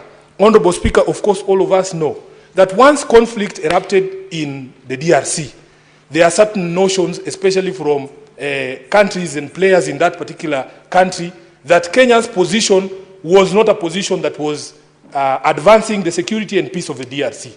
Honorable Speaker, we have a very strong voting bloc, the Southern African Development Community. You know the position that they took at the AU. One of the biggest countries and most influential countries in that particular bloc is South Africa. South Africa lost 13 soldiers out of that eruption of violence in eastern DRC just a few weeks ago. The feeling that I have seen amongst many of these people is that that conflict and that emergence of violence was mishandled by the regions, and especially by Kenya. Honorable Speaker, the evidence is in the fact that when our head of state called for a regional summit to discuss that conflict, in fact, the DRC refused to attend. Honorable Speaker, these political decisions that we make here internally, Madam Speaker, they have global implications. The positions we take as a country have implications of how the rest of the country, the world views us and our standing in the community of nations. Honorable Speaker, most of us were shocked. Just a few days ago, I was sitting at KICC, and there was a red carpet rolled out, and there were very lovely ushers there. And I remember asking them, and they were all dressed in a shade of red, I think. Point of information. It's called... Point of information. Point of information. Would you wish to be informed by He's Senator? going to miss my flow of Senator thoughts. Eddie. But let him inform you.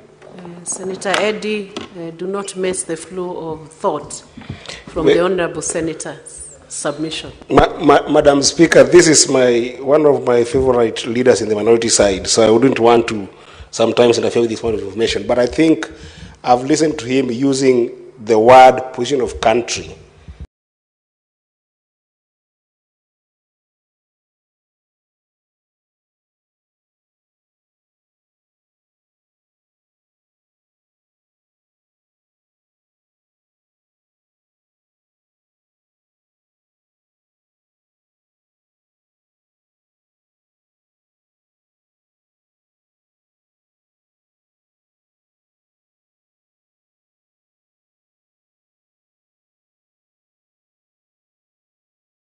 Interchangeably. Leader is that there is no country's foreign policy decision and written to those effects of those insights that you have shared. So I just wanted to make that distinction that position of country is different from position of individuals.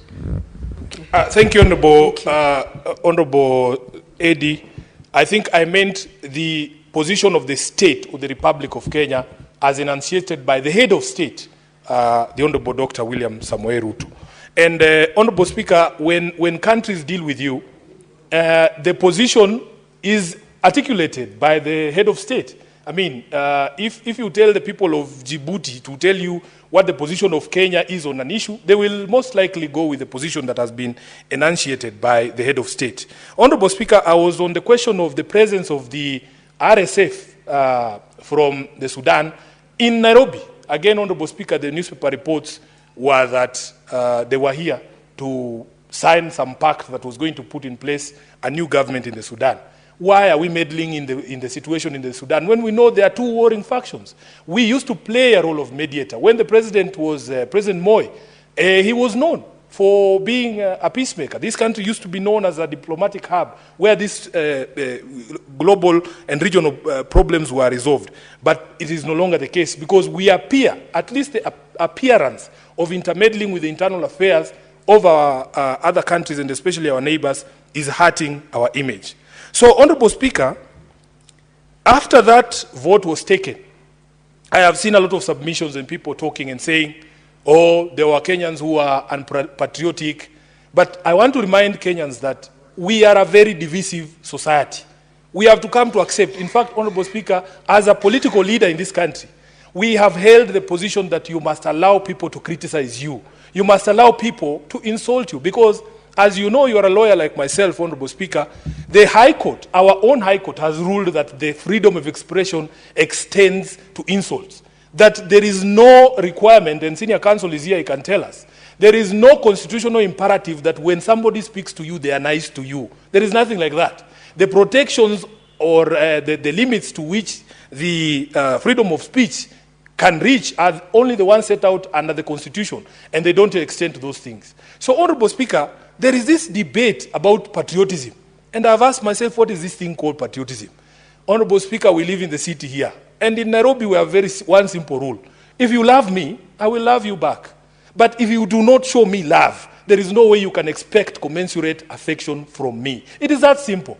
You love the people and the things that love you back. Honorable Speaker, when you speak to many of the young people, they feel that this country does not love them. From the day that you are born, Honorable Speaker, look at the situation in our maternities. Look at the situation in hospitals like Mama Lucy. The country, because of our failures to provide proper health care, is actively trying to kill you from the day that you are born. That is the situation we are born into. If you compare to other countries, Honorable Speaker, and we have traveled the country, the world, and we have seen, from the days that you are born, the way the country takes care of you, the sort of maternal health care that you are given, the sort of nutrition that you are given, you can see a country trying its best to make you survive, not a country actively coming after your life. Honorable Speaker, we go to places and we see education is free from primary school to the university. The country is actively trying to mold you into a proper citizen for the benefit of the country. It is very easy to love a country like that. But what is the situation in Nairobi? What is the situation in Kenya? Honorable Speaker, we have not done enough to make people feel like they belong to this country and that this country works for them. You cannot therefore fault people when they express anger against their own country. You cannot fault people. Patriotism, in fact, is defined not as loving your government, but loving your country. And when things are wrong, Honorable Speaker, we have a right to say that they are wrong. The politics of Kenya is very divisive. You know, people here pontificate as if the result had been different, Honorable Speaker. Can we honestly all guarantee that there would have been restraint on all of us, that we would not have over-celebrated to the annoyance of those who don't believe in our quest? Nobody can give you that guarantee.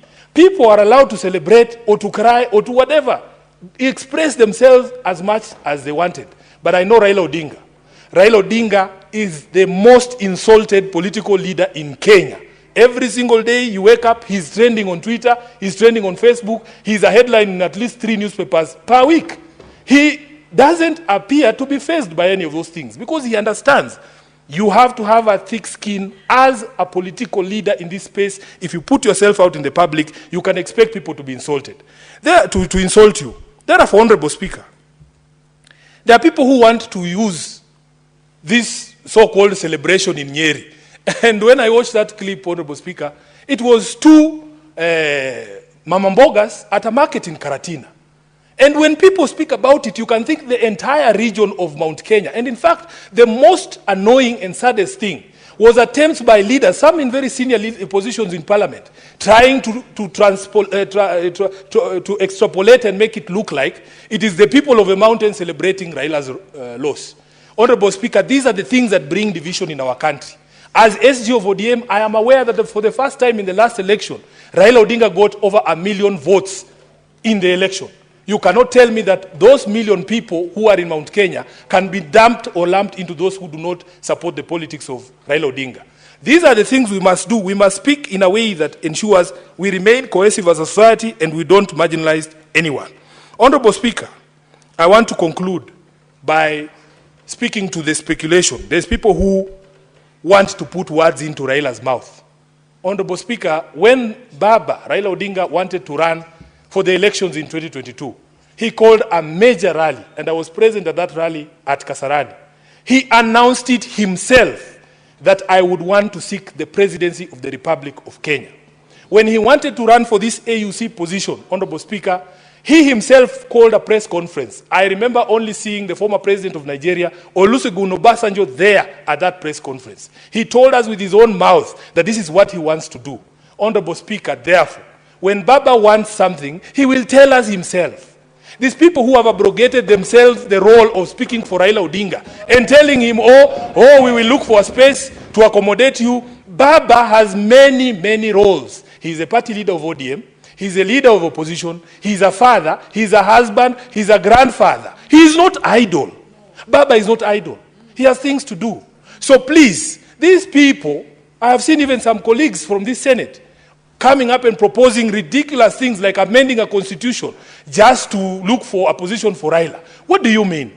In fact, as the father of this constitution, it insults Raila greatly if you can stand up and say you are going to amend a constitution just to look for a seat for him. That is not what he fought for. That is not why he fought for this constitution, Honorable Speaker.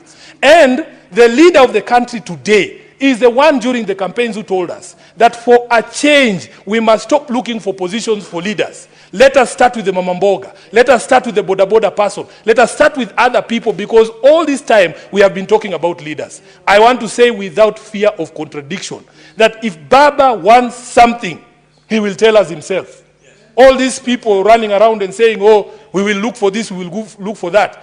How do you know? He's not interested. Has he told you he's interested? And he has a mouth for himself. Do you know, Honorable Speaker, that despite me being the SG of ODM, I do not speak for Raila. He has his spokespersons. He has his spokesperson. I speak for organs of the party for which he is a member. But I cannot speak for Raila Odinga because he has his own mouth. He has his spokespersons. So please, we feel insulted as members of ODM when people run around looking for small seats here and saying, oh, we want to propose him for this, want to propose him for that. It is entirely disrespectful to Raila Odinga for you to run around claiming that you are looking for a position to accommodate him. He is not idle, as I say. Honorable Speaker, I want to conclude by saying we are extremely proud of Raila Amolo Odinga. Some of us chose not to be emotionally invested in this particular campaign because, Honorable Speaker, we have been through painful moments. Some of us, I had been elected for the first time in 2022 as Senator of Nairobi. I never got opportunity to celebrate that win because my party leader had lost the most important position that we were looking to get.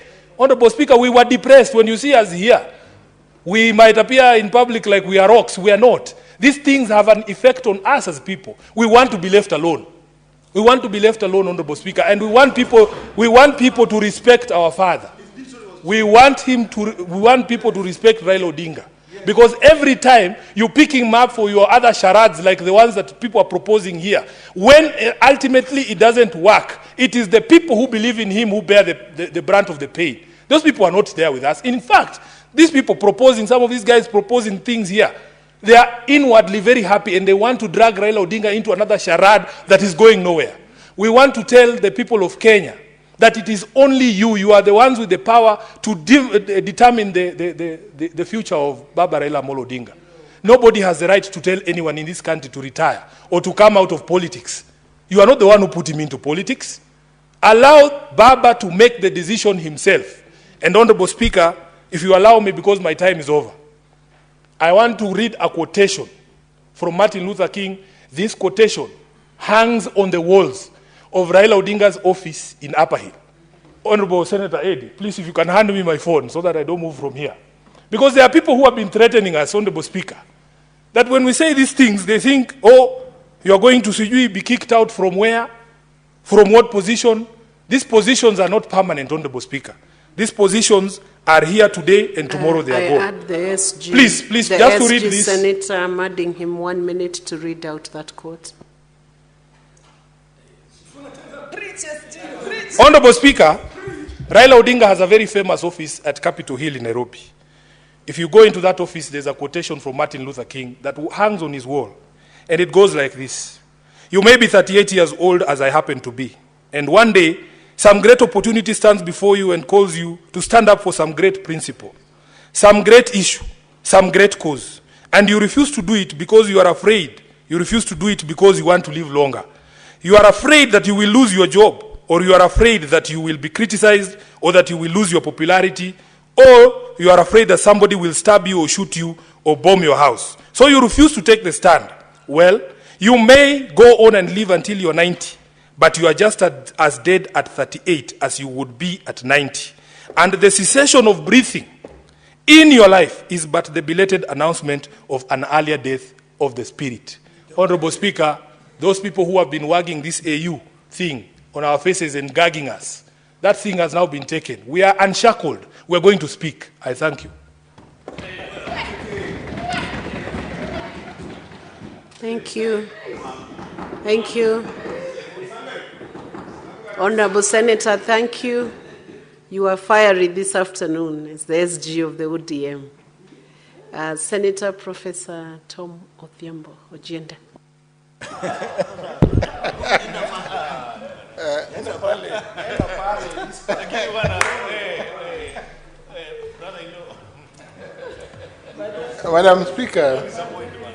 Madam Speaker, contributing to this motion after Senator Sifuna and speaking to the very successful, I must say, for this country, bid by the Right Honorable Raila Odinga to secure the leadership of the African Union Commission, coming face to face with, Madam Speaker, issues that the Secretary General of my party, ODM, has correctly enunciated this afternoon, that due to geopolitical questions that abound in the Gaza, the views of various structures, Madam Speaker, the conflict between Israel, of course, and Palestine, and all those questions, Madam Speaker, but also the geopolitical questions that in some way found their place, Madam Speaker, onto the table, onto the voting table, touching, Madam Speaker, on the conflict in the DRC that has been properly dealt with by the Secretary General Sifuna, Madam Speaker, led to several implications, Madam Speaker. For the first time, Madam Speaker, many Kenyans were learning that under the rules of the African Union, not 2 rounds, not 3, not 4, but 7 rounds are possible in an election. And we saw, Madam Speaker, that out of the 7 rounds, the first 2 rounds were successfully won by Baba, and he stepped out of the 6th round, going into the 7th. Madam Speaker, these rounds of elections speak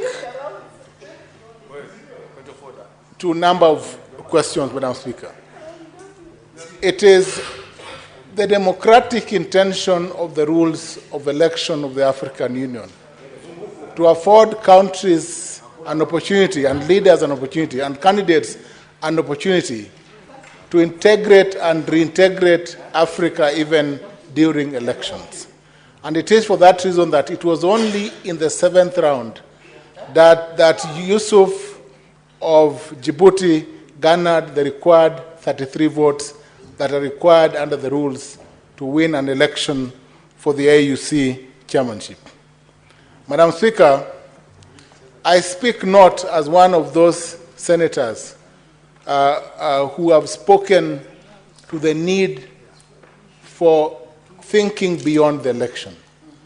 But I speak, Madam Speaker, on this podium as a senator who is concerned about the unity of this country. And that beyond the election, Madam Speaker, a framework, though I am not a party leader of ODM, though I'm not the Secretary General of ODM, a framework, of course, will eventually be found for the political party to settle onto a position. And I am sure that my political party, the ODM, is a political party that is built on structures and not on quicksand. A political party that is built on philosophical foundations, firm, and that are not only concerned about regional, but also has international concerns. That it is not a local party, as Deputy Party Leader Osoti has put it correctly this afternoon. It is a party, Madam Speaker, that speaks to structures. It is a party that speaks to posterity. It is a party that considers not local, but regional national, and other factors, Madam Speaker, and that is why Baba was presented for election to the AUC. I am sure, Madam Speaker, when Baba finally speaks, he will speak to ideals that unite this nation. Baba will speak to ideals that will temper some of those tempers out there. He will speak to ideals that will bring together the people of Nyeri, the people of Migori, the people of Kitale, and the people of Mandera. Baba will speak to ideals, Madam Speaker, that will ensure that this nation moving on is a nation that is united under His Excellency President William Ruto. It is to those ideals that we look forward. It is to those ideals that Senator Sifuna is speaking to this afternoon. It is to those ideals, Madam Speaker, that Senator Deputy Party Leader Osotsi has spoken to this afternoon. Madam Speaker, when Martin Luther King spoke of his dream of a nation where there would be equality amongst white children and black children, he meant it. It is that history that we are living today, that we also want to speak and see a nation, Madam Speaker, where all are treated equally, where all, Madam Speaker, are treated fairly. We want to see a nation, Madam Speaker, where all can be heard in support or in dissent, Madam Speaker, where all can live in peace and safety, Madam Speaker. I have a dream. Thank you, Madam Speaker. Thank you, Professor. Senator Okoitani Mutata.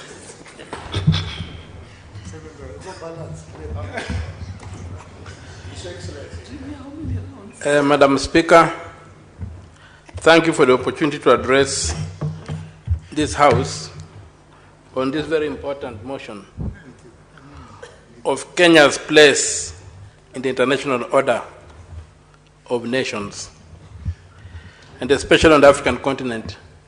Before I do that, I also take the opportunity to pass my condolences and to pray for our two members of parliament who recently left us and went to be with the Mecca.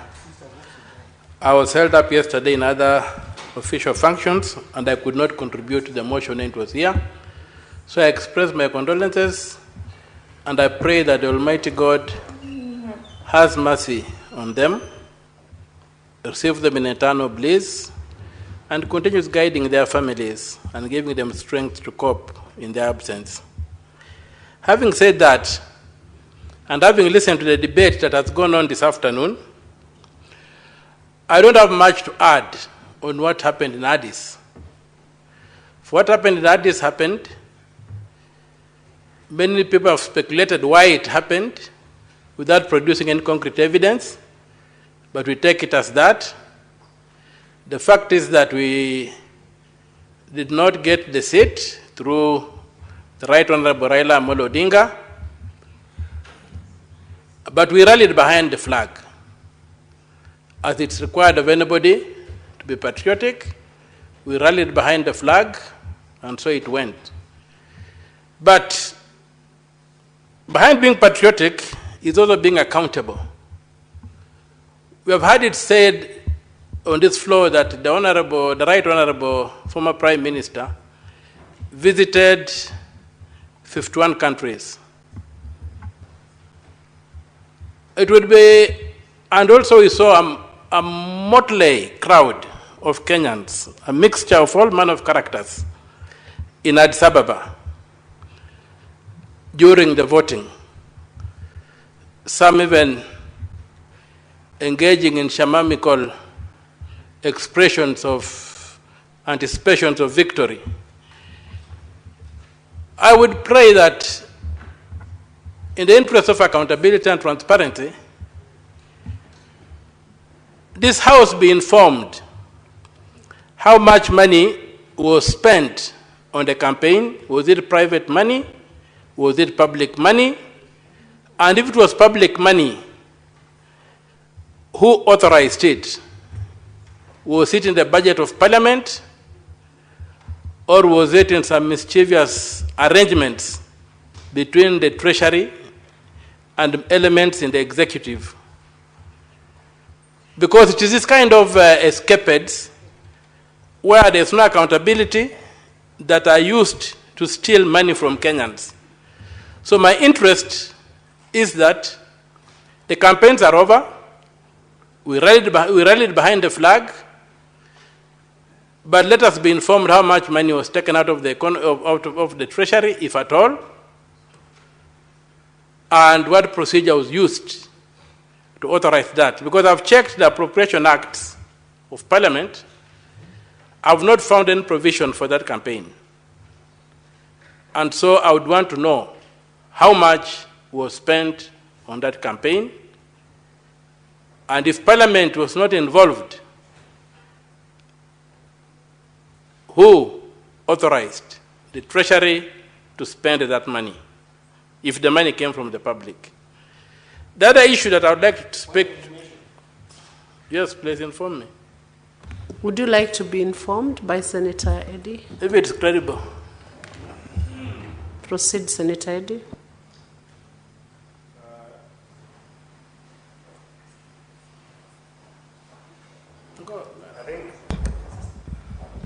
Thank you, Madam Speaker. I think that the issue that the Senator of Busia is raising is a patent issue, and he has raised a dichotomous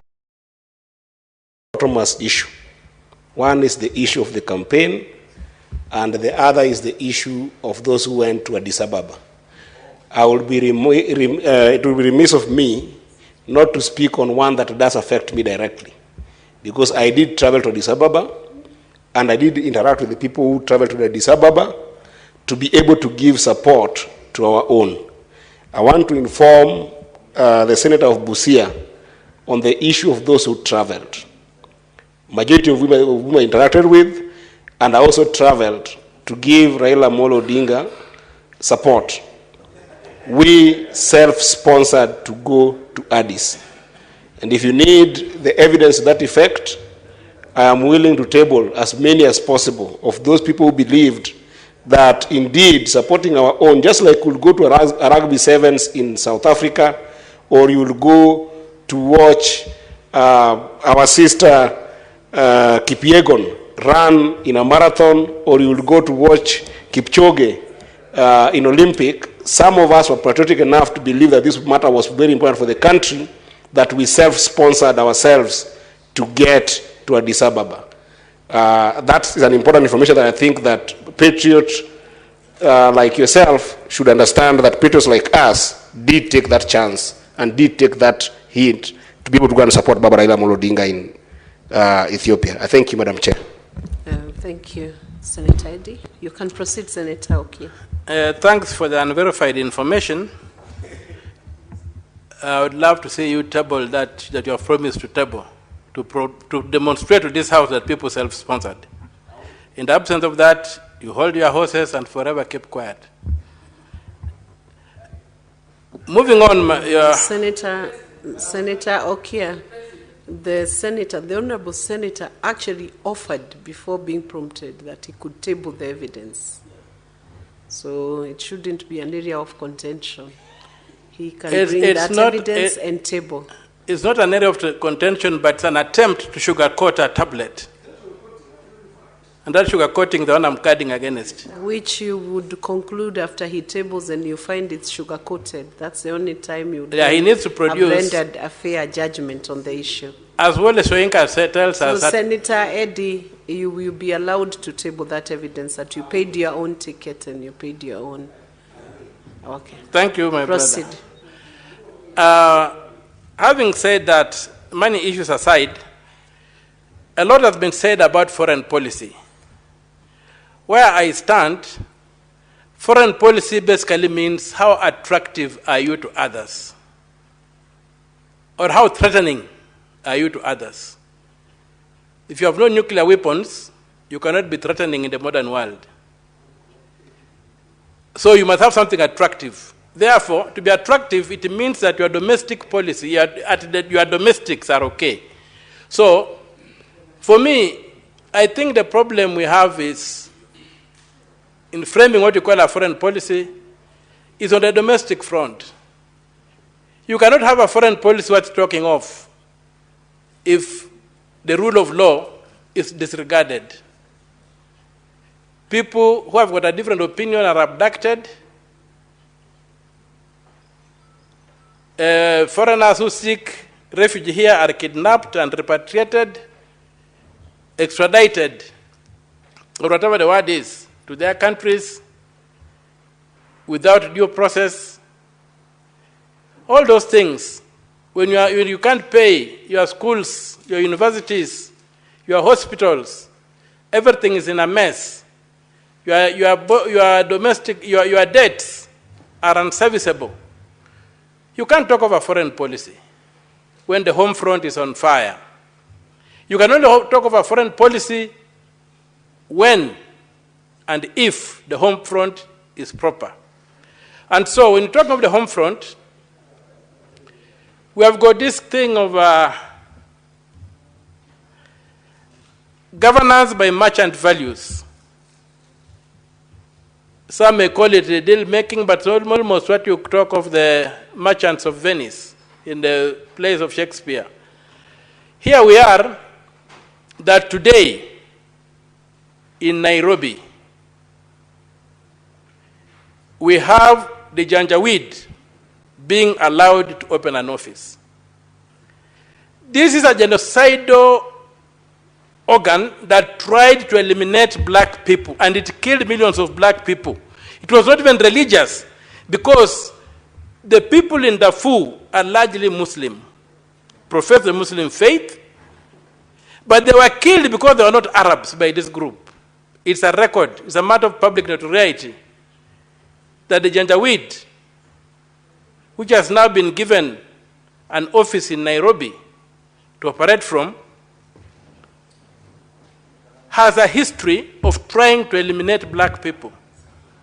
What do we stand for as a country? Who has benefited from that process? Where is the due process leading to that particular decision? Article 10 of the Constitution is very clear. And it's very clear by stating that policy decisions, and that tax the executive, must be subjected to public participation. At the very least, a paper should have been tabled in Parliament on the issue of Kenya wishing to go to bed with the Janjaweed. Then you could debate it. Also surprising is that this thing has happened so soon after the Addis Ababa debacle. I call it a debacle because, looking at the evidence, such things don't happen overnight. There must have been negotiations and must have been interactions between this group and the regime running the Republic of Kenya. So, there must have been intelligence that Kenya cannot produce a chair of the AU who can be a neutral arbiter, because the government is in bed with factions that are responsible for undermining the rule of law and issues of governance on the continent. So I'm sure people knew. And we know some time back, His Excellency Dr. William Samoei Ruto was proposed to be chair the negotiations over the Sudan. And we remember the government in Khartoum stating in very clear terms that it could not allow it because they perceived him to be biased. A few years later, you can see that their fears were not idle.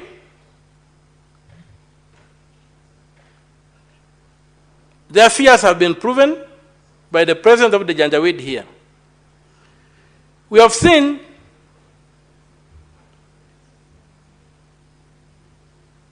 matters happening in this country where even a group pronounced its opposition to the government of the Congo, the Democratic Republic of Congo, from Nairobi. So, what is Pan-African about that?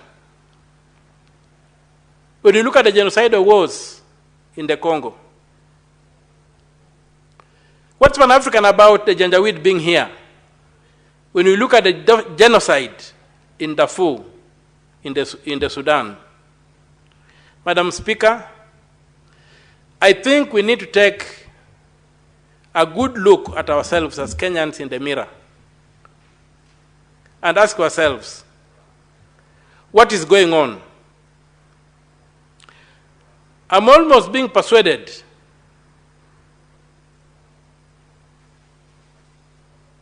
that we are getting to a point whereby the Republic might need to invoke Article 144 of the Constitution.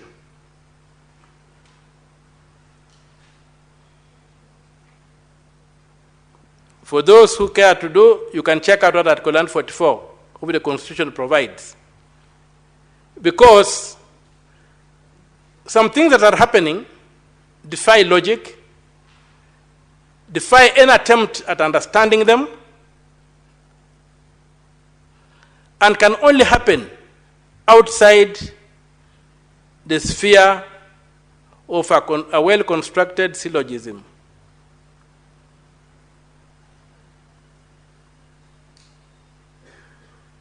Madam Speaker,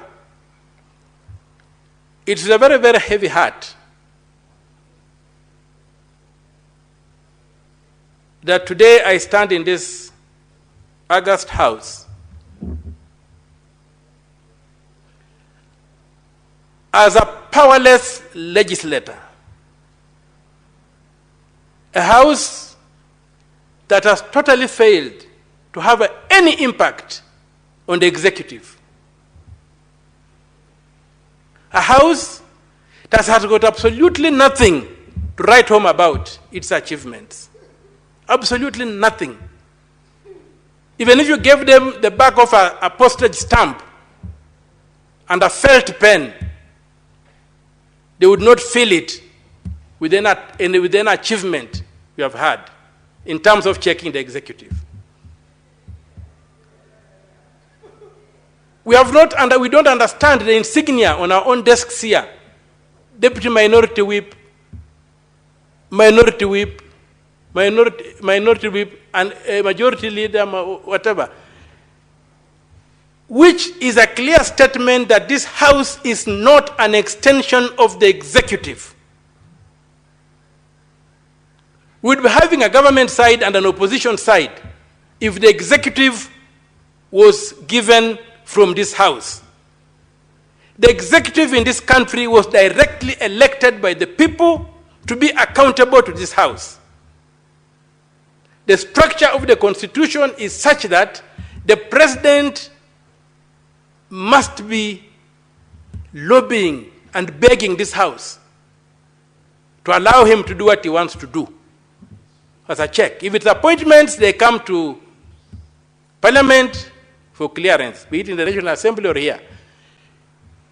If it's a budget, it comes to Parliament for approval. But things have been turned on their head. And today, it's MPs kneeling before the president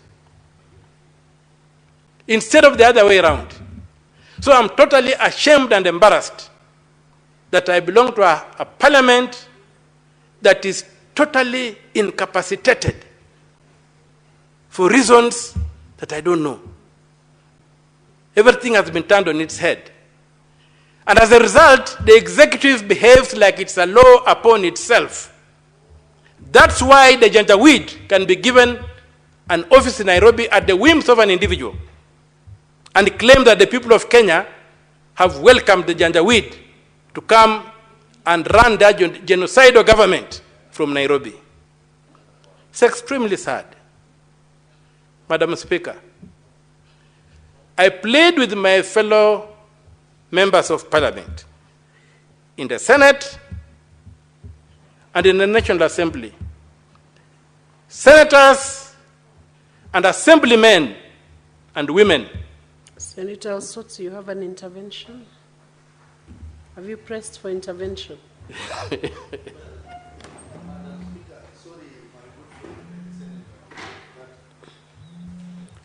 Sorry, I didn't want to interrupt Senator Okiya Omtatah, but I think it's important for us to be told more about this janjaweed, because my little knowledge about janjaweed is that it's a terrorist group that operates in the Sahel region, Sudan, Chad, and Yemen.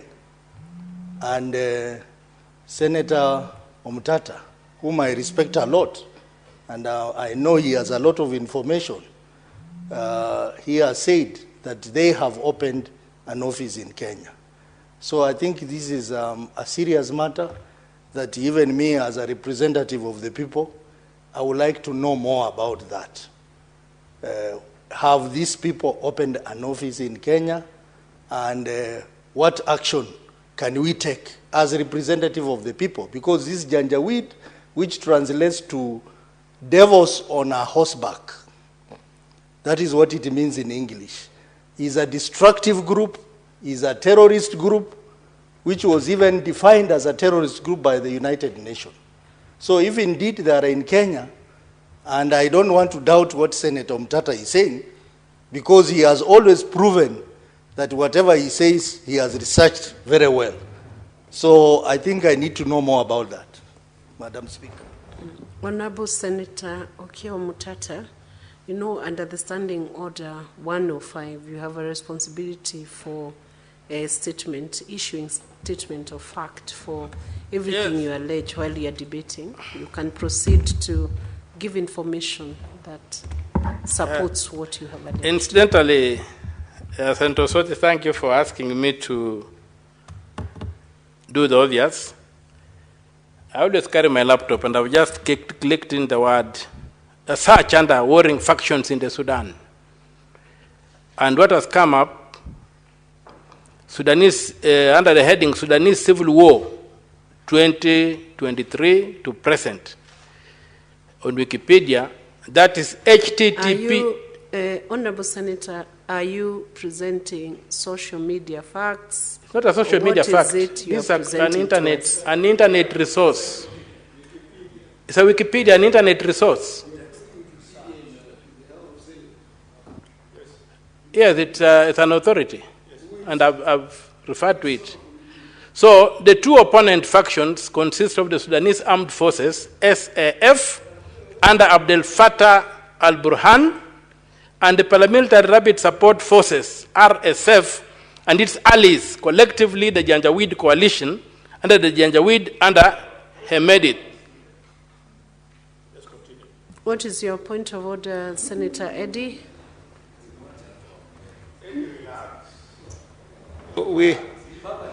Senator Boni, give Senator Eddy time to raise his point of order. Madam Speaker, responsibility of fact 105. If you read that entire standing order, Madam Speaker, there is a standard of proving facts in this House. A Parliament of Kenya, the Senate of Kenya, want to depend on Wikipedia as a source that can be tabled in the House to prove fact, Madam Speaker. What are we doing? Who is the author of Wikipedia? Wikipedia is a source that anybody, just like social media, can go and post anything on Wikipedia. Are we going to depend on Wikipedia sources in this House, Senator Boni Aluale, the majority whip? Is this where the House of Senators reached, to depend on Wikipedia sources in the House? I think that the spirit of Standing Order number 105 is such that when there is any issue of fact that is raised in this House, then an honorable senator must then produce a reliable source that is available to all senators, but not social media facts and figures and Wikipedia sources that, Madam Speaker, have got voices from all over that you cannot be able to point to one person. So I request the Honorable Senator that yes, there is a very serious issue that is bringing to the House, but let its source be credible and let its source be something that we can all believe in and appreciate. I thank you, Madam Speaker. Senator Okia. I urge my brother, Senator from Migori, to dismount from his emaciated and starving high horse and understand that Wikipedia always has links to sources where the information comes from. But that as it may be, I would also like to bring in another authority. I was still producing authorities. Okay, Senator Okia, it's your responsibility to give verified information whose authors may be known or the source is credible.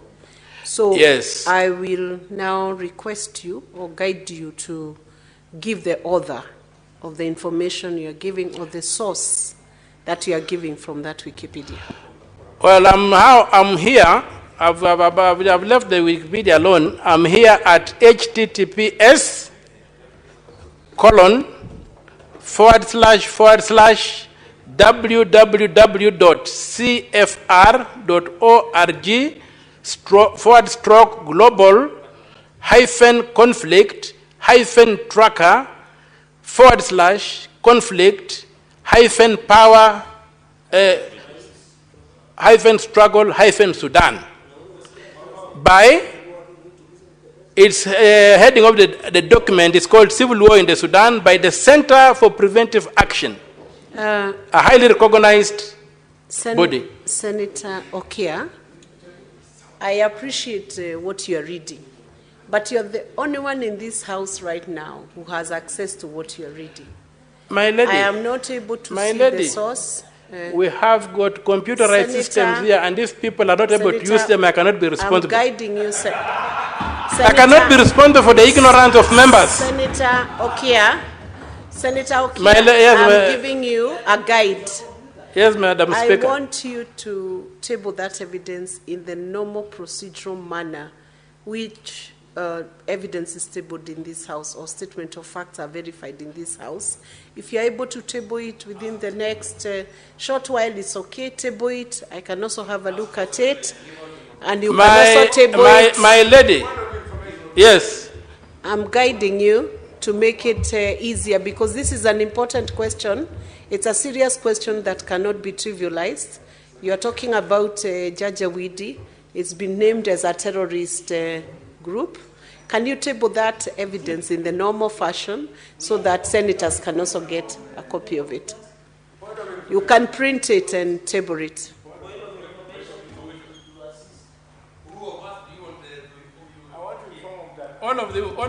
Senator Boni, would you like to be informed by Senator Boni? Yes, all of them can inform me.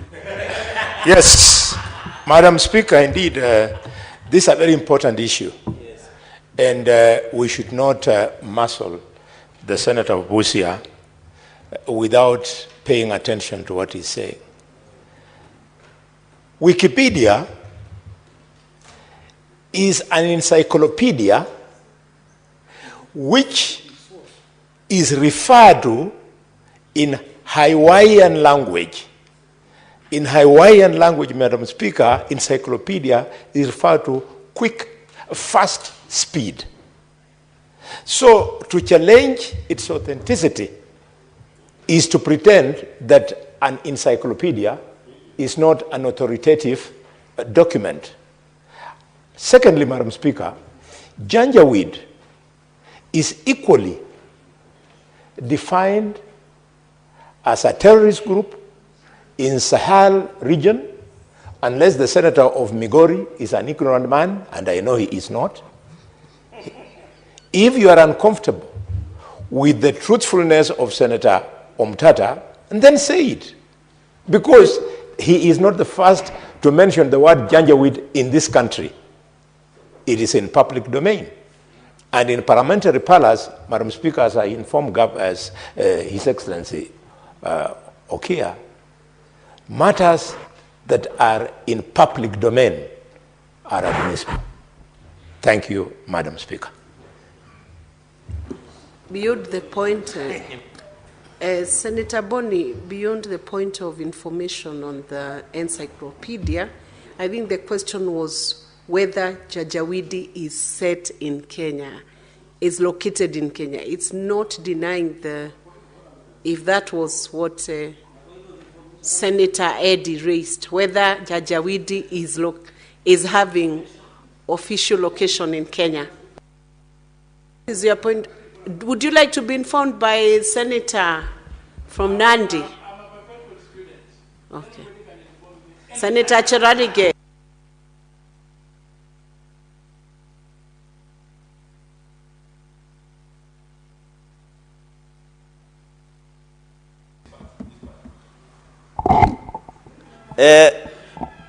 Madam Speaker, on a point of information, I want to inform that the issue of Janjaweed, Mr. Speaker, Madam Speaker, started in 2003, and by 2013, the Janjaweed created an offshoot called Rapid Support Forces, RSF. So when you refer to RSF and Janjaweed, they are of same family but different species if you did biology. So people who did biology and brilliant like us who went to Kapsat Boys High School, who has produced 2 presidents, Moi and Ruto, then you are able to understand. So I think the issue should be, if RSF is in Nairobi, is it the same as Janjaweed is in Nairobi? That can be left to the jury to decide. I thank you. What is your point of order, Senator Eddie? Is it on the same issue? No, Madam Speaker, you know, when there is aspersions thrown to a member, it becomes a very important issue. And that is 101. I think the entire 101 applies to what the Senator of Kakamega has just thrown as aspersions on my character. Because, no, I haven't even said what I'm saying. Why are you guilty before I say what I want to say? Under which standing order have you 101. 101, Madam Speaker, talks about throwing aspersions on members. It talks also about what can be considered abusive or insulting language. Madam Speaker, if you read 101.3, you will find what the standing orders guides on this. Madam Speaker, there is what we call syntax in the language with which the Senator of Kakamega has implied that I'm ignorant on these issues. And the word ignorant, Madam Speaker, I find it insulting. That is one. Number 2, Madam Speaker, he has also implied that I am not comfortable with the truth that the Senator of Busia wanted to bring in the House and still bring in the House. Madam Speaker, I beg to make it clear that the Senator of Busia intimated that Janjaweed is based in Kenya, for which he went ahead to seek the source of Wikipedia to prove that. And all I wanted to know, because it's a very important issue of national security interest in our country, and we cannot let it go. All I want to know is that, is there a source that we can depend on that shows that Janjaweed is based in Kenya? Because if it is based in Kenya, we must take serious security matter on this. We cannot just let it pass.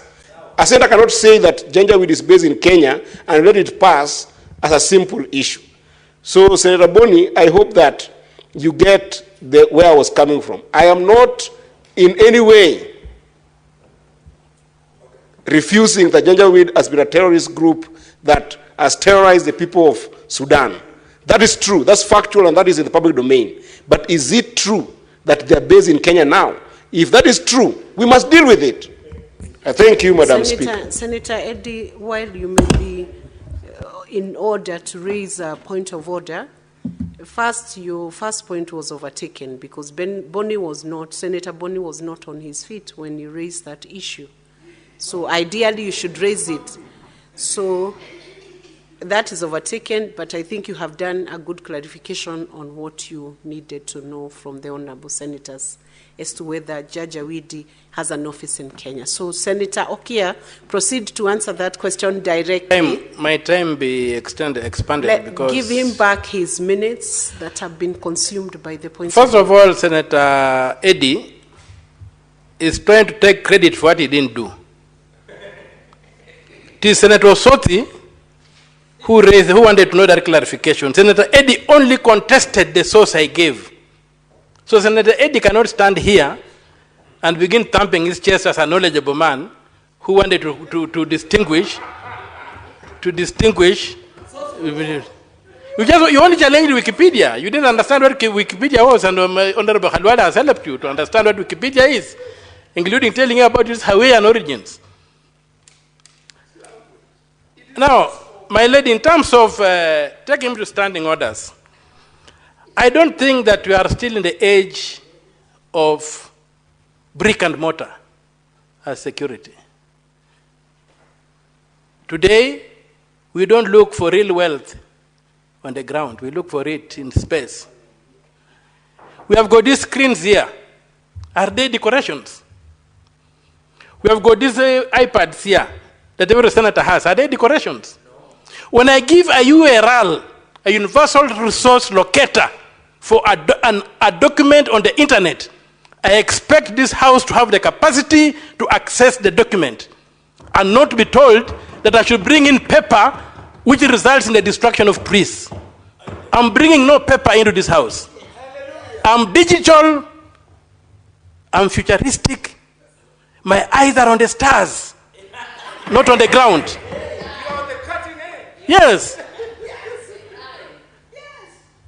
In the age when the AI is coming in and we see talking of paper, brick and mortar, no way. I challenge the House to log into the URL I've given and display the information on the screens in this parliament. Now, here and now. And individual senators who cannot use their gadgets should ask for a refresher course to be taken for induction so that they can access the internet using the gadgets in this office. The taxpayers do not enable us in vain. They don't enable us in vain. So when I carry my document, my gadgets here, and I talk as a modern man in the 21st century, I am addressing modern people in the 21st century. None of the information I give is meant for Stone Age people. And if you belong to the Stone Age, you don't belong to where I belong. Are we together there? So, I want the matter to be settled there, Madam Speaker. I'm not presenting any papers here. I'm not printing any documents. I've given the URL. It's the duty of this House, an individual member, to access the information in the universal resource locator I've given. Madam Speaker, Senator, I sit. Thank you for the time. Senator Okia, you still have a responsibility to indicate your source whether Judge Awidi is in Kenya or not in Kenya. He has to answer that question. Senator Okia, don't avoid by the use of IT and paper and manual paper. Present that, please. The problem of trying to fit a jet engine on a Volkswagen is what I'm dealing with.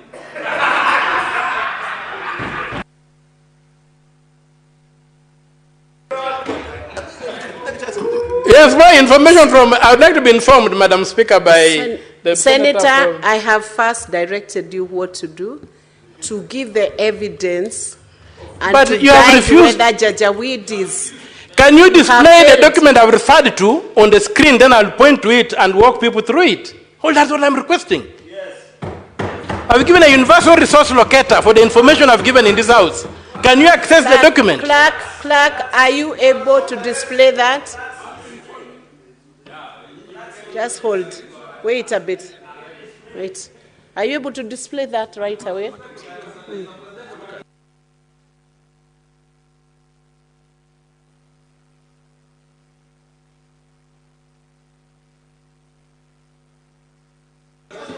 Senator Okia, I direct you to go to the technical team, table the URL you quoted, the source of that website, and then it will be dealt with. It is your responsibility once again. It is not the responsibility of the clerk to table for you. You table the evidence with the clerk. Give the information. Give the details of what you need displayed. Madam Speaker, it is not at the table. Your authority is limited to the confines of this building during debate. You cannot give instructions. But the clerk is here. Can you table it now, Senator Okia? I have directed you. I can read it out. Write it down for them. I have given you the guide. They are skilled in writing. I have given you the guide. Senator Okia, you are bordering on being disorderly now because you are disobeying the chair. Okay, Madam Speaker, order. If that's the attitude you are taking, I sit down, I cease my contribution until I get to a forum where I can be understood. Thank you. Address. You are out of order, Senator Okia Omutata.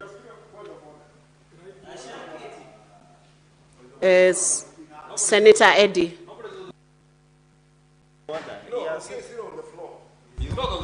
He is.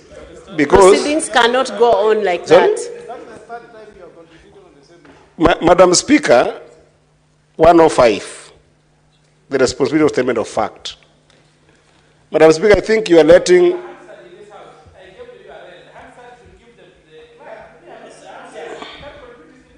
Madam Speaker, may I be protected from Senator Okia Omutata? Madam Speaker, I want Senator Okia Omutata to understand from point of order number 105 that nobody is disputing the importance of the issue that is raising. In fact, that issue is so important to all of us. It's very important to the country. But Senator Okia cannot say something that he cannot substantiate and run away from it. I think that is disorderly, Madam Speaker, because the source online, and nobody was requesting for a paper source, even the sources online are not all credible. Madam Speaker, that's the argument I've been making here. That if you say you've got a source online, it's not about whether people cannot be able to access online sources. It's about, can you rule, Madam Speaker, on what is the threshold of credible sources that must be given in this house, whether paperwhite or online? Because if the Rocky is going to run away from giving us sources because he knows that the source online is not credible, that's not fair to this house, Madam Speaker. And I think that we expect a ruling on that, because I would want to know, as of Migori, if Janjaweed is in this country and have an office in this country, then I must know how I protect my people in Migori County. Then I must know I participate in this house to make sure that our security is guaranteed, Madam Speaker. It cannot be said as a passing statement, as a political statement, and then to go like that, Madam Speaker.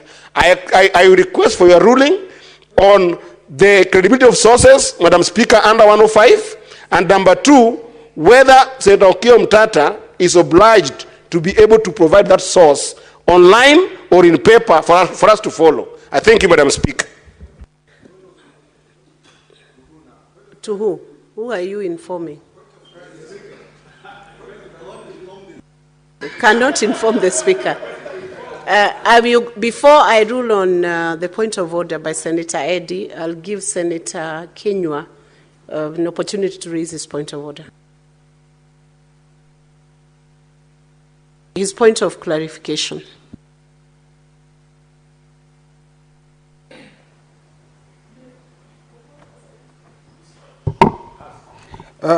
Madam Speaker, I was just concerned because Senator Okia Omutata is indicating the site or the source of his information. Why was it difficult because for him, whether the source is correct or not correct, it is up to the table and the Senate to rule on that matter. And he had given the site. Why were we getting concerned? We would have checked on it. If it is incorrect, he was supposed to have been told on the spot that the site is not admissible in the Senate. Senator Kenywa, it is not in order for senators to conduct business in an unusual, difficult manner for the Secretariat or for the clerks. we requested, I actually directed and ruled that he proceeds to give the details of the website to the clerk's desk. That's his responsibility. Under Standing Order 105. He did not comply with that ruling. In fact, he defied and walked out, which is out of order. Can you wait? I finish. Can you wait for the chair to finish dispensing on that issue? So he did not wait. He defied the ruling and walked out without giving the details. It is, my ruling is abiding on the point of order raised by Senator Eddy, and I'll give a direction on the matter. What is it, Senator Osotsi? You speak after Senator. It's just a clarification on 105. I think this is a house of debate, and in this house the Constitution requires that we have freedom of speech. Madam Speaker, and I wish you give me just a minute to explain what I'm about to raise.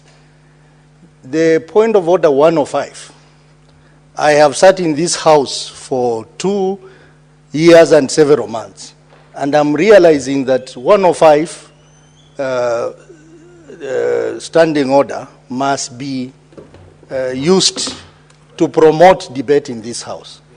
Madam Speaker, I think there is no crime in what Senator Mutata has said. We should be able to table evidence electronically. I am an IT expert and I know what it means. Madam Speaker, as I sit here, I raise a matter in this house about Moi University. And I was told to substantiate, which I did electronically, and I presented a document. Up to now, Madam Speaker, I have not heard from the chair about the status of my substantiation. To date, you remember it was last year before we went for break. I am still waiting for the House to tell me the status of my substantiation. So every time members raise issues and or members on the opposing side quote 105, and that's how we kill debate in this House. Senator Omtata has raised a very important issue. And I rose on a point of order to request that he be given time to explain the presence of Janjaweed in this country. And I believe he was doing so. But we did not give him time to exhaust his explanation. And electronic evidence is there in law, Madam Speaker. So, Madam Speaker, let us not allow 105 to be misused to curtail debate in this House. Senator. And for that matter, Madam Speaker, I am demanding communication on the matter of Moi University, which are substantiated in this House. And your chair has not communicated to this House on the validity of that information, Madam Speaker. Senator Okia, the substantiation on the Moi University is an issue that can be handled and will be handled by the chair. It will be communicated, and I guide the clerk to ensure that an opportunity is offered for that evidence to be reviewed and a ruling to be made. But let me say this. Senator Okia was not denied an opportunity to actually present the online evidence. Soft evidence was acceptable. He was only verifying the website so that the clerks can open that evidence. So don't make it appear as though the House is not admitting electronic evidence. He was only supposed to walk here and present the address, and then senators have a right to follow what is being presented if it's online, or do they not have? Senator Methu.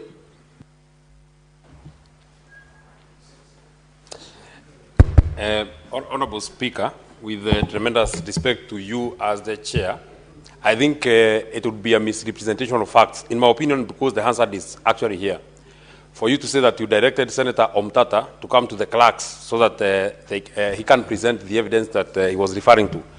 When Senator Omtata was, actually, the last time he spoke here, he said that your powers are limited to these precincts of Parliament, because what I am made to understand and what Senator Omtata understood, you directed him to the technical team. You never directed him to the table. You never directed him to the clerks.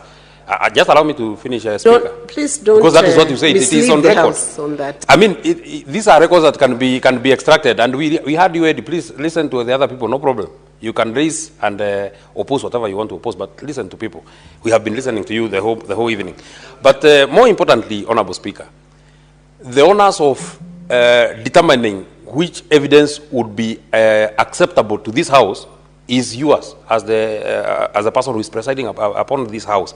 So what was so difficult in you just opening that URL code that he was giving, and then you can even determine the matter on a later date? You have not determined the matter on Senator Osotsi and many other matters that senators have been asked to substantiate. You just take that website. I agree with Eddie.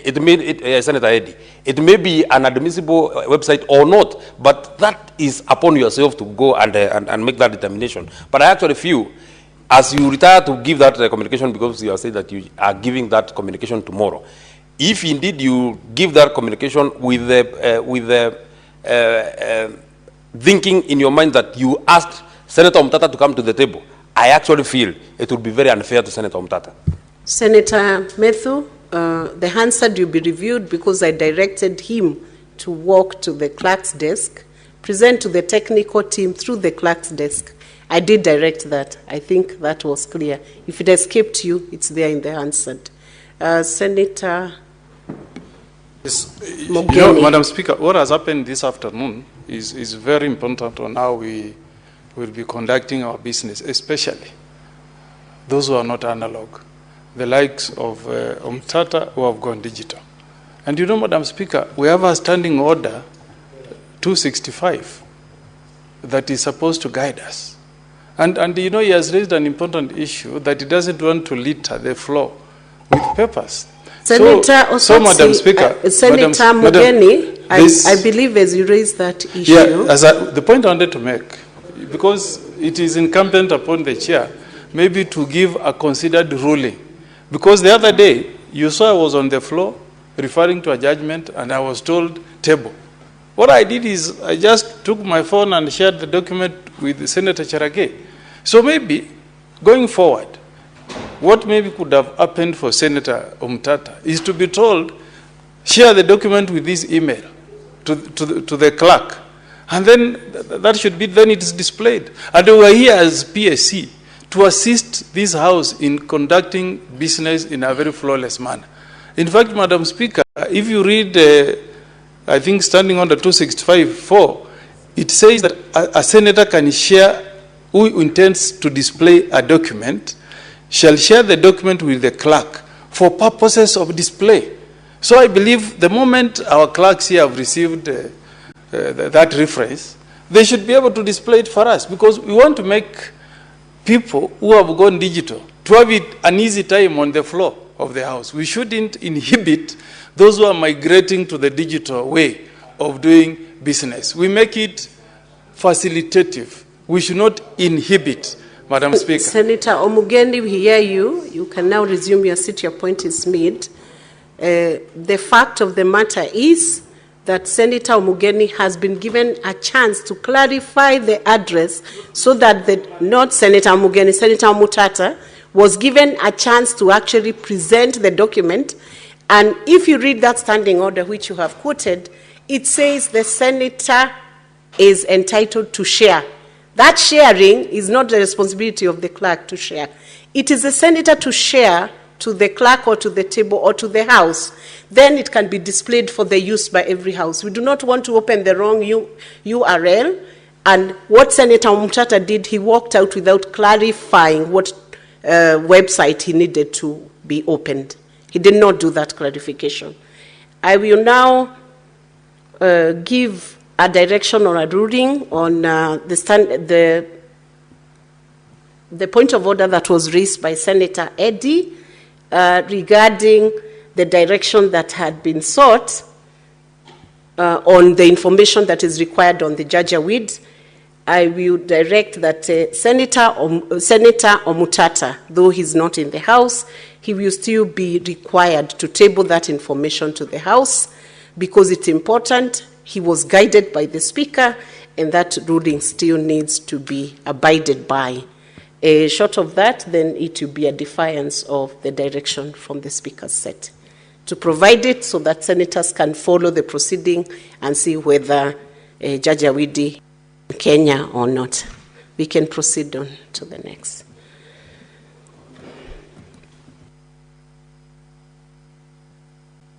Senator Karungo.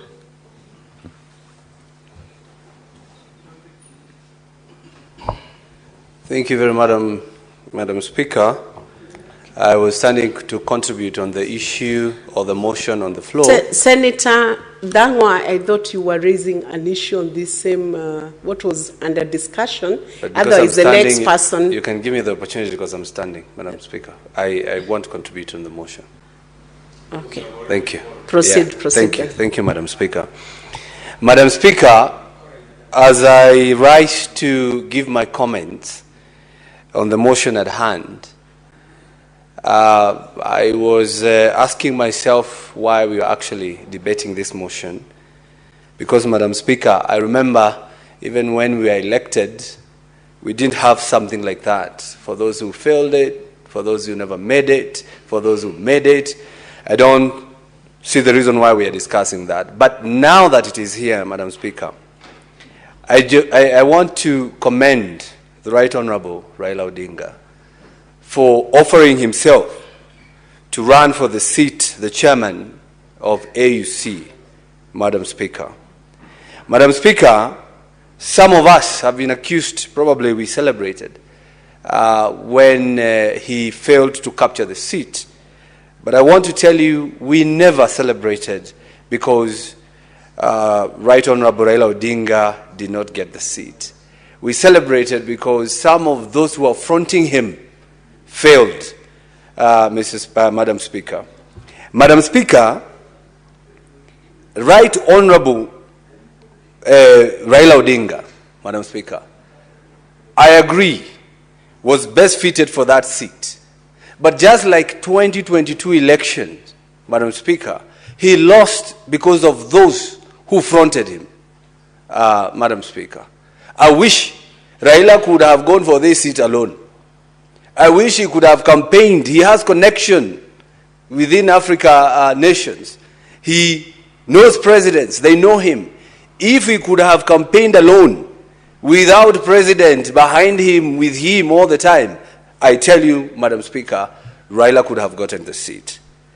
Madam Speaker, he lost the seat because of various reasons. And it's good for us to understand, because going forward, we might front another candidate. And it is very sad even to hear a CS, Madam Speaker, calling Kenyans and telling them those who celebrated Raila's downfall have small brains, Madam Speaker. It is quoted, a whole CS said Kenyans should not have celebrated because Kenya lost. I want to tell Kenyans that Kenya never lost. What Kenya lost was billions of money that was used against the budgeting processes, against any laws that we have, Madam Speaker. Kenya lost money. You know, and it's not only losing through campaign and the budgets that was used to campaign for Raila Odinga. We are losing in SHI, we are losing in SHA, we are losing in affordable housing. A whole CS cannot tell Kenyans that Kenya lost. Kenya has been losing as we speak today, Madam Speaker. And that's why we are standing here today to tell that the reason why Kenyans were happy is because you come back and help clear this mess. Because him and the president, they are part of the broad-based government. And you cannot run away. And we cannot also allow the president to use international community to try and cleanse domestic issues, Madam Speaker. So I think it was the prayers of Kenyans that they wanted Raila to come back and do what he does. Either he joins the government and they continue looting, or he speaks for the people, as he has been speaking for the people, Madam Speaker. Madam Speaker. What's your point of order, Senator Otsotsi? Madam Speaker, I rise on standing order number 105. My good friend, Senator Karungo Dangwa, has said that Honorable Raila and should join Honorable Ruto to loot the country. Madam Speaker is on record that Honorable Raila does not hold any position in this country. Can he substantiate and provide evidence before this House that Honorable Raila and Honorable Ruto have been involved in looting? Madam Speaker, I think we cannot allow these kind of things to go on. I know the narrative is trying to spread, but we in ODM are not going to allow our leader to be scandalized just because he stood for the position of AU and lost. Many other Kenyans would have done that, Madam Speaker, who are not necessarily in government. Senator Karungo Dhangwa, when you make a serious allegation, it's your responsibility under Standing Order 105 to substantiate your claim or allegation. Can you proceed to substantiate? Yes, Madam Speaker, you know Senator Osotsi, who is my former chair at CIPIC, is also holding a very big seat at ODM.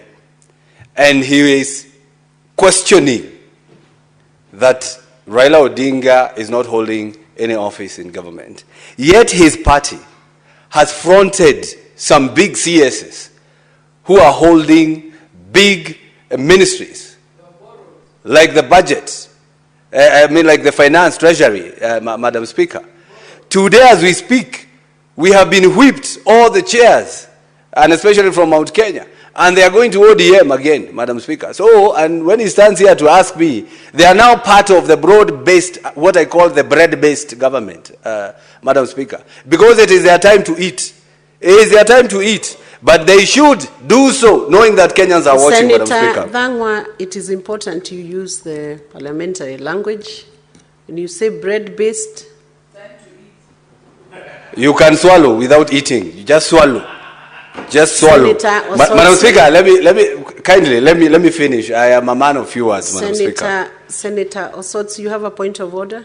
Again. Yes, Madam Speaker, you know, I really did not want to keep on interrupting my friend Dhangwa. But you see, the point of order I raised was on the issue that Raila and Ruto are involved in looting. But he has not responded to that. He has only brought in the issue of broad-based, that some people are in government courtesy of ODM. Let him respond to the specific issue of the looting done by the two. That is the issue I wanted him to respond to. Senator Karungo, you either substantiate or withdraw that. Very quickly, I can do that, Madam Speaker.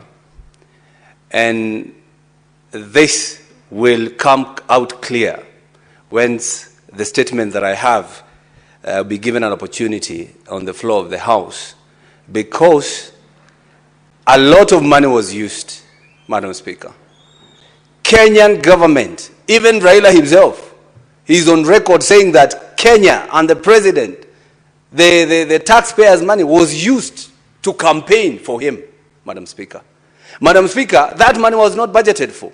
We do not have a kitty to campaign for anybody who is running for any seat across the country, Madam Speaker. If that is not looting, I don't know what you would call that, Madam Speaker. So allow me to ask that question that was asked by the Juja MP, Madam Speaker, saying that they used a lot of money. And instead of substantiating, instead of saying we used this amount of money, they arrested him, Madam Speaker. And after arresting him, only to take him to court and produce a different charge sheet from what they had arrested him for, Madam Speaker. So you can see they are trying to hide. They don't want Kenyans to know how much money was used. So, Madam Speaker, that one will come out clear when I do that. But let me finish by saying that, Madam Speaker. Senator Dhangwa, you need to table that. Do you have it here with you? The statement? Yes. Yes, I do have the statement. I can send it on WhatsApp. Yes, I can do that. I don't know why, Madam Speaker, you are allowing us to have... Madam Speaker. One who raised that issue that you substantiate, so let him finish. Madam Speaker, Speaker, satisfied with the answer. Substantiation is not done by way of a request for statement. It is done by way of evidence before the House. So he can have a statement seeking for information. But what we want is substantial evidence to be tabled in this House on how Raila and Ruto have been involved in looting. And Madam Speaker, this is a very substantive issue which you need to respond to. Senator Karungo. Maybe we can ask the Senator whether is Ruto looting. Senator Dhangwa, you still have not substantiated that issue. Are you able to present the substantiation documents now, or do you need to bring them by tomorrow? I'll bring them by tomorrow, Madam Speaker. By tomorrow, the next, when the session, when the House rises again tomorrow, you bring that evidence to substantiate on the looting? Yes, Madam Speaker. Can there be a point of order as I give the ruling? Let him proceed on his feet. You raise it when he's on his feet. Proceed, Senator Dangwa. Madam Speaker. What's your point of order, Senator Methu? Madam Speaker, I also didn't want to interrupt, but I am standing, pursuant to Standing Order 97, and I think I would want to invite you to look at this standing order. I feel that most of us, just as the Deputy Party Leader of ODM actually mentioned, we are misusing Standing Order 105. The Senator has spoken on the same matter, with your permission, thrice. On the same matter of substantiation, he has spoken about it, on it thrice. Our standing orders actually says that nobody should speak on the same matter twice. So how do you keep allowing somebody to keep raising the same standing order, the same point of order on a matter that he has already raised? Why can't somebody consolidate their thoughts and raise them as one standing order or one point of order once? Otherwise, they will keep disrupting people when they are making their contributions. Madam Speaker. Are you also disrupting by raising that point of order? I'm not but disrupting, the point I'm just inviting you to read it was an no issue senator that shall was speak more than once to a question. So why are you lying? Okay. Senator Methu, yes. Senator Karungo was requested to substantiate, and this was a request from Senator Osotsi.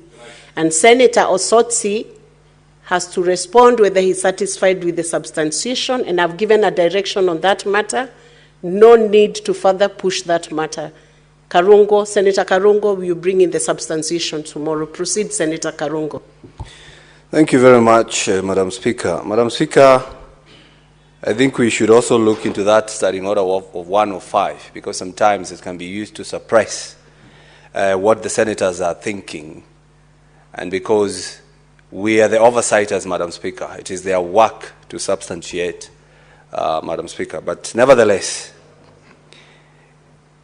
as I was saying, Madam Speaker, Kenyans want to know how much money was used. How much? Because the Kenyan coffers, the public coffers, must have used a substantial amount of money to campaign for Raila Odinga. The question is, how much was used, Madam Speaker? I remember when Senator Migori was speaking. He said that he paid the air ticket to Addis Ababa. Madam Speaker, you were very lenient to him when he was told to substantiate. And he said, I can do that tomorrow or whatever time, Madam Speaker. And you know, and I know, members of parliament who have been accused of receiving bribes in toilet of 10,000 shillings, nobody, Madam Speaker, would cough millions, hundreds of thousands, Madam Speaker, to just go and celebrate. It must have come from the public coffers, Madam Speaker. And that's what we are asking. And that's what we are asking, Madam Speaker. We want to know how much. We want to know a breakdown. How much was used on tickets? How much was used in hotels? How much was used to induce others, Madam Speaker? So, you know, it has been said here, Madam Speaker, yes, we are parliament. We are a parliament. We are supposed to be honorable members, Madam Speaker. But some of the things that have been done here, sometimes we question ourselves whether we are that honorable the way we are pretending to be, Madam Speaker. Senator Hamida, what's your point of order? Madam Speaker, under point 105, I have my ticket, I have my hotel booking, and everyone does. So seriously, you are the one actually and Eddie has collected all evidence. In fact, that's what he's going to do. But then I feel strongly and pained to be told that I was paid for. Or people, it was the government money. We all paid for ourselves, Madam Speaker. Senator Hamida, that's noted. Senator Eddie was directed by the Speaker to present evidence of those tickets, which I believe you present by tomorrow. Thank you, Madam Speaker. Proceed, Senator. And finally, Madam Speaker, Now, on a more important angle, Madam Speaker, as I was saying, we need to know why we lost, Madam Speaker. And we lost because of 4 things, Madam Speaker. One is the relationship between Kenya and other governments, Madam Speaker. We need to understand that we have to be as diplomatic as possible as a country when it comes to other countries' affairs, Madam Speaker. And I believe Kenya and other countries, and especially SADC, SADC, Madam Speaker, they could have supported us when the Madagascar candidate was eliminated, Madam Speaker. But they didn't. Why? Because, again, for point number 2, the Francophone support, Madam Speaker. Those countries that speak French, Madam Speaker, they went for their candidate. And on a lighter note, the 2 candidates that were running, that is Mohammed Ali Yusuf and Raila Odinga. Mohammed Ali Yusuf could speak English and French, and our candidate could speak English and German, Madam Speaker. Madam Speaker, the last point, the internal issues in Kenya contributed to the downfall of Raila Odinga, Madam Speaker. The internal issues because other countries could not trust Kenya when it comes to fighting for human rights, Madam Speaker. Because of the abductions that are going on in this country, the killings that are going on in this country, and yet nobody is speaking about it. And the Right Honorable Raila Odinga spoke about it the last day of his campaigns when he was being prayed for in Bomas of Kenya. That is the only time he's had in public condemning abductions. I think probably he was told, you have to speak about it, Madam Speaker. So we lost because we could not be trusted to fight for other Africans, Madam Speaker. We have Kizza Besigye, the opposition leader in Uganda. The person who is supposed to represent Africa never even commented about that, Madam Speaker.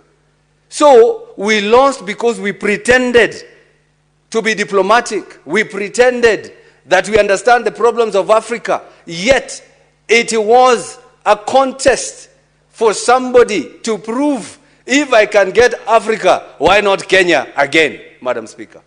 So Raila was used as a bait by the government. They never wanted him to win.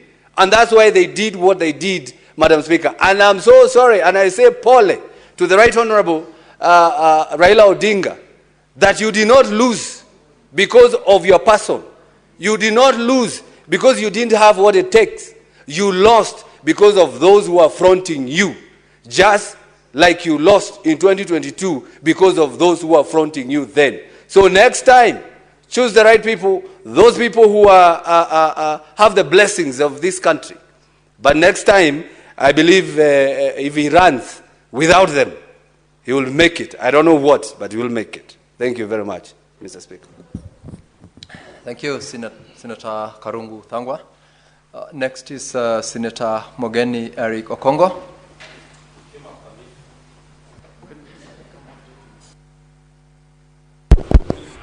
Thank you, Mr. Speaker, for giving me a chance to also make my contribution. Mr. Speaker, just like many Kenyans, I was so deeply disappointed that Kenya lost the quest to take the chairmanship of the African Union. Mr. Speaker, we all know, Mr. Speaker, that Africa belongs to all the 6 or so regions, Mr. Speaker. And as a person who has lived, gone to school, represents a county in East Africa, it could only have been fair that a candidate from East Africa takes over as the next chair of the AU. Mr. Speaker, AU belongs to all the 55 nations of Africa. Therefore, we want to feel a sense of belonging, Mr. Speaker. It's like a father who has many children. All these children need to have a sense of belonging. They need to feel that they are part of a family. So that was a very painful loss not only for Kenya, but for the regional bloc called East Africa.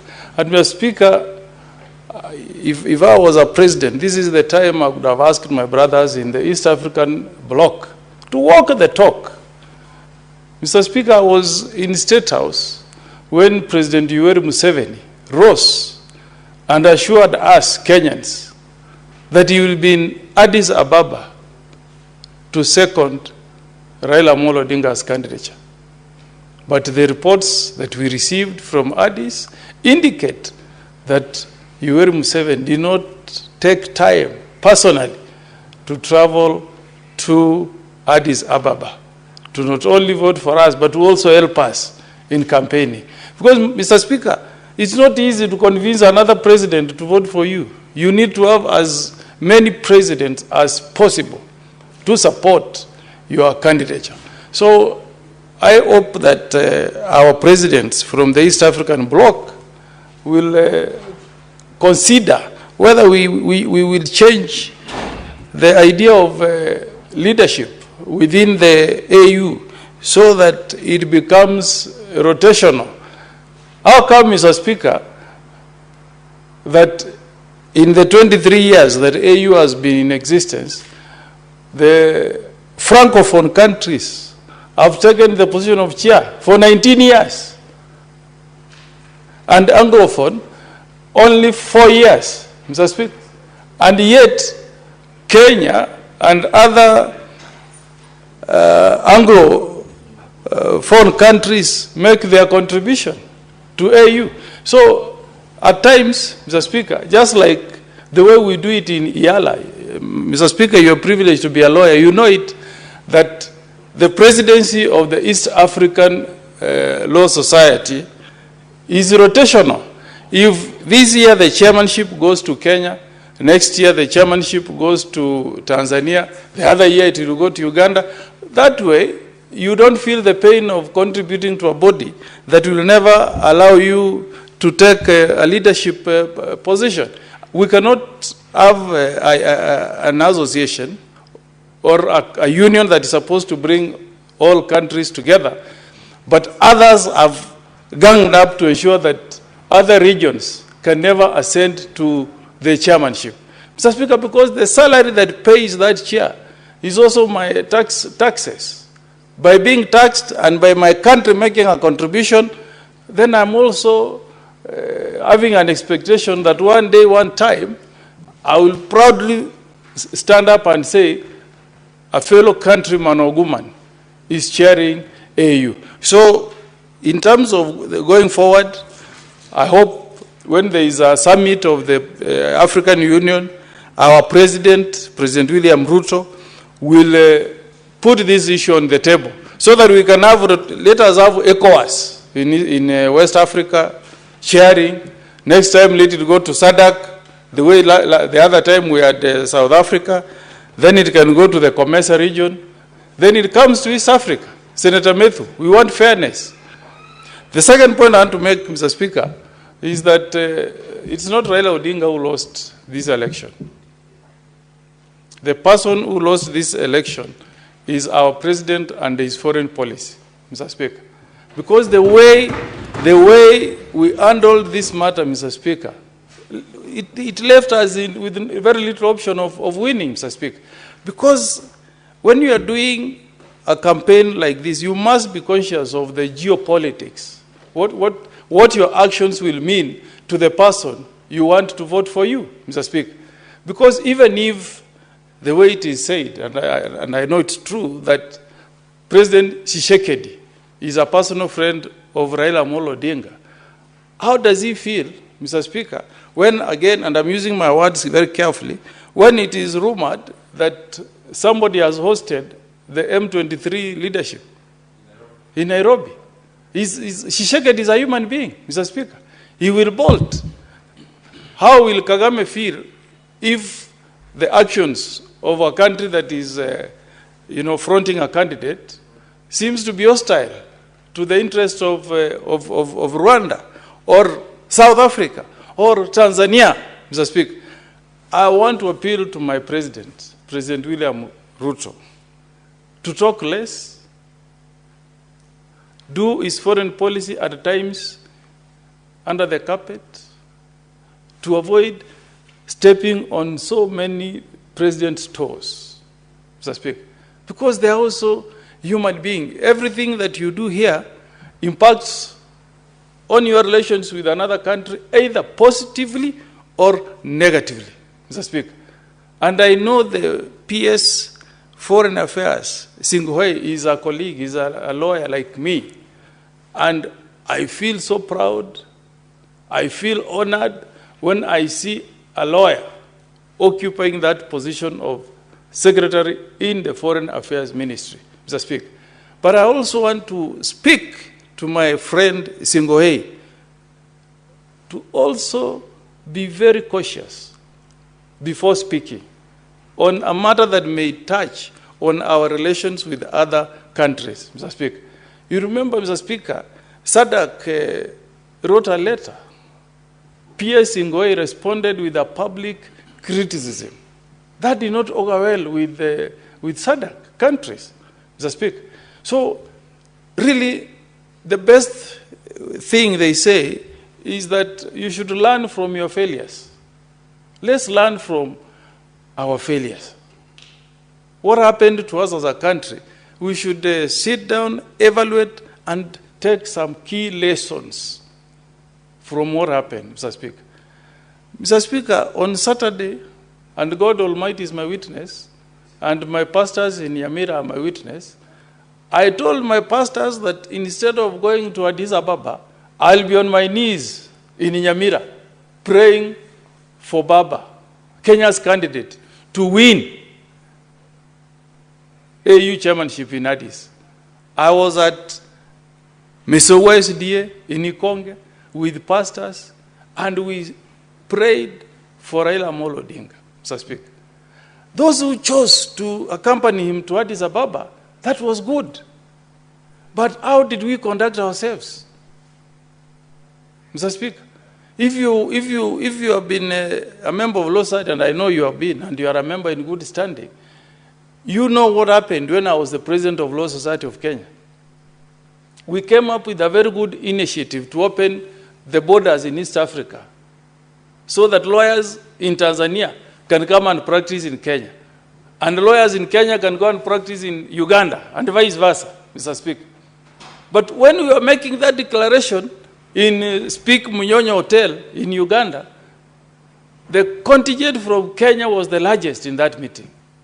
And they came there loaded, they had money, Mr. Speaker. So they painted Kampala. And you know, when the proposal was put on the table, the Ugandans were like, if this is the way these guys are behaving, even before we open the borders, if we open the borders, they'll take over Uganda. The Tanzanians said, if these guys are allowed to practice in Tanzania, they will take over. And Mr. Speaker, whereas we acted in good faith and opened the borders, we have Ugandans who are practicing in Kenya today, courtesy of that decision. But Uganda and Tanzania have never opened the borders for us because of the way we conducted ourselves.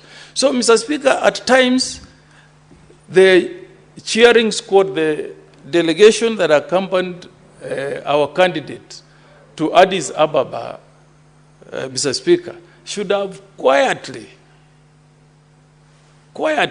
given moral support to our candidate without loading it on the other countries, other presidents, because social media travels faster than even normal news, Mr. Speaker. So next time, let's learn. If it's not a football match, if it's a football match, you show you are mighty and you shout. But if it's something that is diplomatic, Mr. Speaker, let's be sensitive as to how we conduct ourselves. Because our conduct can irritate and annoy people who could have voted for us, Mr. Speaker. The third thing, Mr. Speaker, is our own domestic policy. Because we should speak about this matter very, very candidly, Mr. Speaker. At times, the way we run our domestic policy shapes the perception of our country, other countries about us, Mr. Speaker. So what has been happening within our borders, we should also go back, look at the mirror, and ask ourselves, out there, how do other countries in Africa look at us as Kenya? How is our human rights record, Mr. Speaker? Have we created a country that has people who are happy? Because, Mr. Speaker, every year you get an index released on the happiest people in the world. Which country? I think currently it is, if I'm not wrong, it's Norway, followed by, I think, Australia and others. So we also need to know, have we created an happy population as a country? Mr. Speaker, when somebody was contributing on this floor here and mentioned SHA, Mr. Speaker, somebody from Nyamira sent me a note. He was given at a hospital called Christine Marian for a patient called Douglas Nyang'au, whom they were trying to admit this afternoon in that hospital. And Mr. Speaker, what he told me is that that hospital told them they don't accept patients to be admitted using that SHA card. That SHA should only be used in public hospitals. Yet, Mr. Speaker, we are priding ourselves as a country that has rolled out universal health coverage for everybody. You know? Another one, Mr. Speaker, sent me a message and said, Senator, remind the president that our people are dying because the SHA card is not being accepted in private hospitals, Mr. Speaker. Mr. Speaker, a patient aged 94 years called Martha Nyamwange, I've just been told, was taken to a hospital called Medifort Hospital in Kisii. Mr. Speaker, that hospital, which had no sympathy on this senior citizen, 94-year-old, only accepted coverage on that SHA card on bed only. Then what happens to the medicine, to the surgeon, to the surgical expenses incurred in the hospital? And then we are telling people that SHA is working. It's not right. That's a lie, Mr. Speaker. So let us also look at our domestic issues. How are we treating our people, Mr. Speaker? This SHA thing is a problem, Mr. Speaker.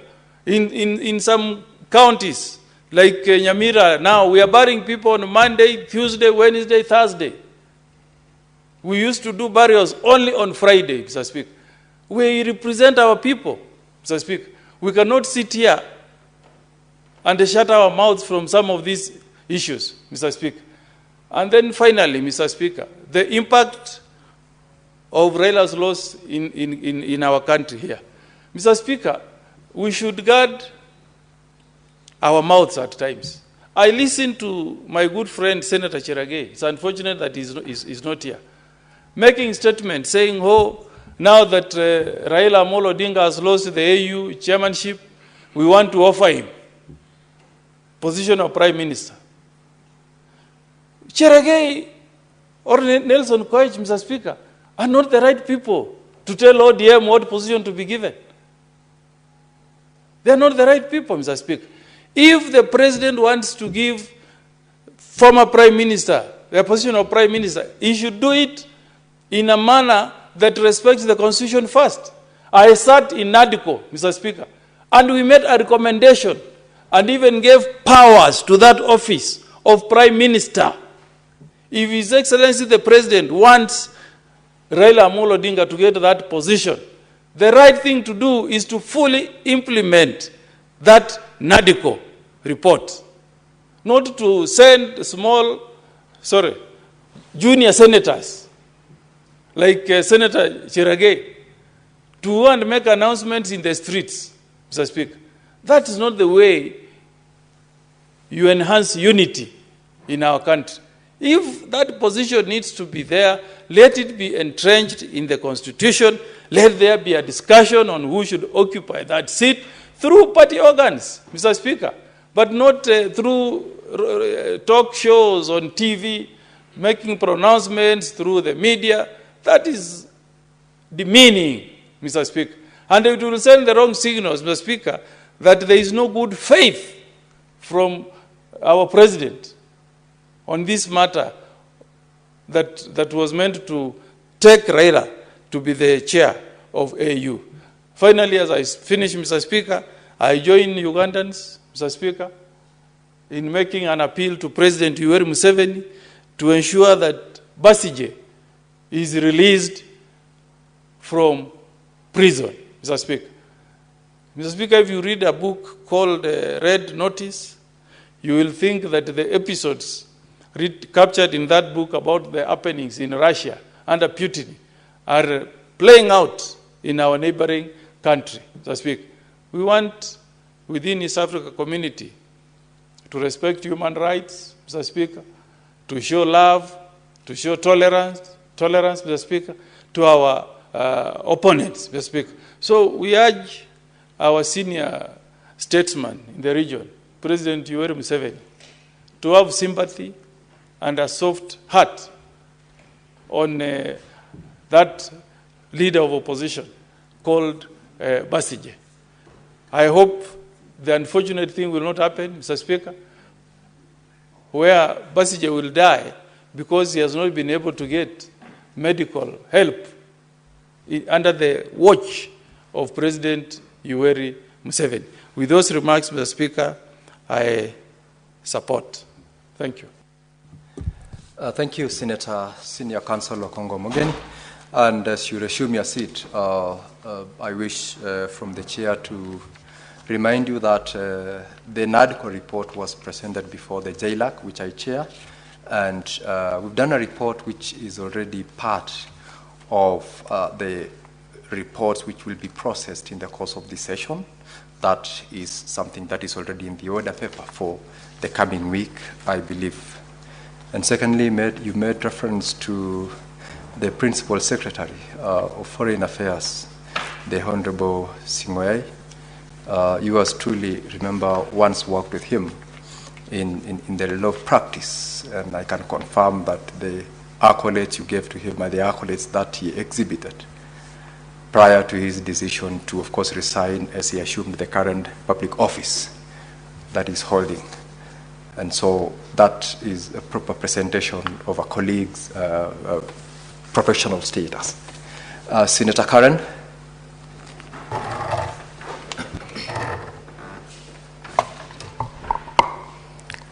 Thank you, Mr. Speaker. The candidature of Right Honorable Raila Odinga presented the country with an opportunity to be at the helm of the leadership of AU. And the benefits of this opportunity, Mr. Speaker, are obvious, and they would have accrued to us as a country, regardless of whether you supported him or not, Mr. Speaker. I am convinced that Kenya presented the best candidate. His public profile, what he stands for in African integration and Pan-Africanism, speaks for itself, Mr. Speaker, and to me, it is a missed opportunity for Africa. I want to congratulate Right Honorable Raila Odinga and indeed His Excellency William Samoei Ruto for a spirited campaign done across the country. No efforts were spared, no resources was spared. They met everybody regardless of the stand or in the face of regional politics. They were not intimidated by the narrative. They met everyone that needed to be met. And for that show of togetherness, putting their political differences aside and going for this as a country, I must congratulate them, Mr. Speaker. Winning the first two rounds in the election, Mr. Speaker, is not a small achievement. Garnering 20 votes 22 votes in the second round is not a small achievement in the face of regional politics that were at play, like I said. And for that, I want to congratulate Raila Odinga again. After the defeat, I happened to be one of the Kenyans who accompanied Raila Odinga to offer moral support. And after the defeat, Raila Odinga and the president gathered Kenyans who were there in a dinner, for a Thanksgiving dinner. And again, in a show of national solidarity, they thanked us. And that spirit of national solidarity is a big win for us as a country. And I want to urge the country that we should build on it in every aspect of our country so that we work together as one. That way it is easier even to disseminate development in every region, in every part of this country, when we are working together. And having said that, finally, I want to take this opportunity to congratulate the AUC Chair, Mahmoud Ali Yusuf, for his win. Thank you, Mr. Speaker. Thank you, Senator Karen Nyamu. I'm seeing a request from Senator Nderitu Kinywa, who is presently not in the House, and therefore, honorable members, in the absence of any other member keen on contributing to this motion, I'll ask the Senate Majority Leader, who is the mover of the motion, to proceed to reply. Senator Aaron, proceed to reply. Speaker, I want to take this opportunity to appreciate all the senators that have taken time to speak on this very important motion. Initially, when I conceptualized this idea, my desire was that we will take time to reflect as a country and positively evaluate what has been a fairly decent run by former Prime Minister Raila Odinga and a very good representation of the country at a global stage. However, Mr. Speaker, to my utter dismay, I have seen a few people try to reduce it to be a contest about what President Ruto got wrong, as if he was on trial or as if he was the one that was running a campaign. You know, Mr. Speaker, being a politician, I have come to live with the reality that people will always see fault even when there's nothing to fault. And there are people who just for clickbaits and likes on TikTok and Facebook, Mr. Speaker, will say anything, even on topics that they are least prepared about. I listen to many people ignorantly speak about the conflict in DRC and matters on the global stage with very little, limited, scant information, Mr. Speaker, about either the position of Kenya on such matters and how it may have affected voting. I said when I was moving this motion today in the morning, Mr. Speaker, that it will be completely ignorant of anyone to try and first draw a deduction of this run by Prime Minister Raila based on speculations about who may have voted for us or not, for the very simple reason that this was a voting by secret ballot. So by the time you're coming here to tell us, oh, you know, because of DRC, I don't know, because of Sarawi and this other one, we did not get vote from this. Where did you know that those countries voted for us or they didn't vote for us, Mr. Speaker? There are 22 countries that stood firm with Kenya and our candidate for all the 6 rounds, Mr. Speaker. There has been no scientific way of establishing which are those countries, Mr. Speaker. Therefore, you know, you get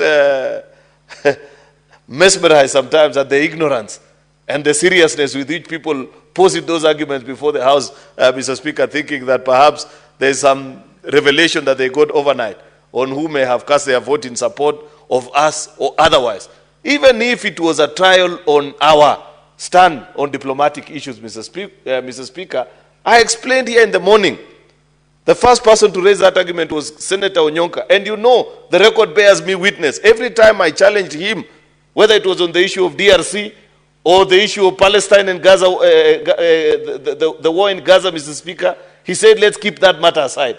Because I was able to demonstrate to them that the positions they have been arguing in televisions and here in Parliament are nothing but display of pure ignorance. Mr. Speaker, our stand is known on all these things.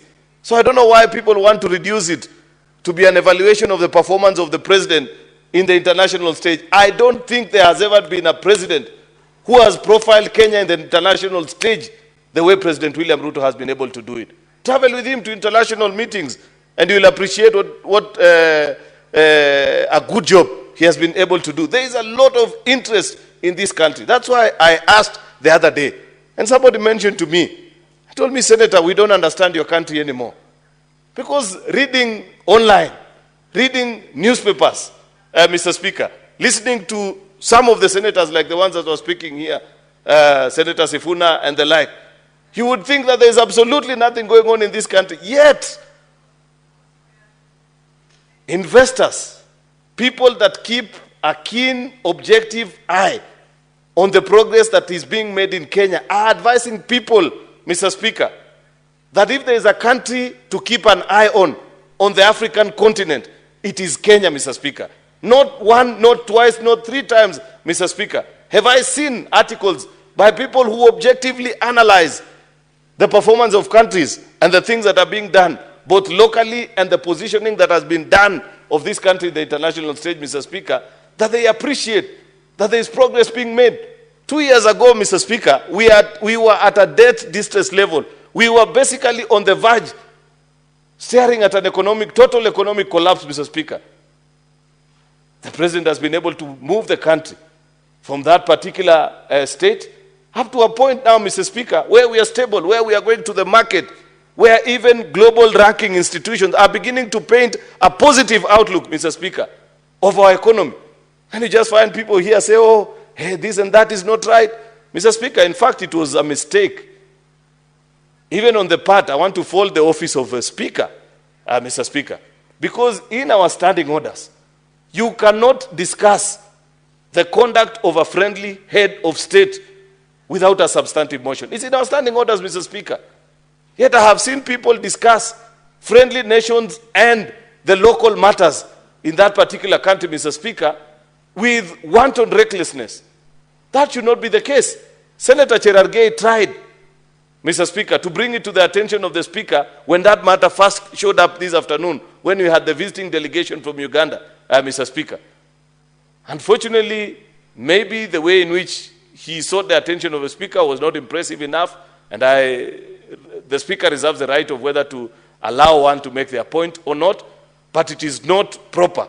And many senators need to be acquiesced themselves with our standing orders, Mr. Speaker, that do not allow that kind of a behavior, Mr. Speaker. Even this issue that people are talking about of what happened today, that, oh, you are hosting rebels, this or the other.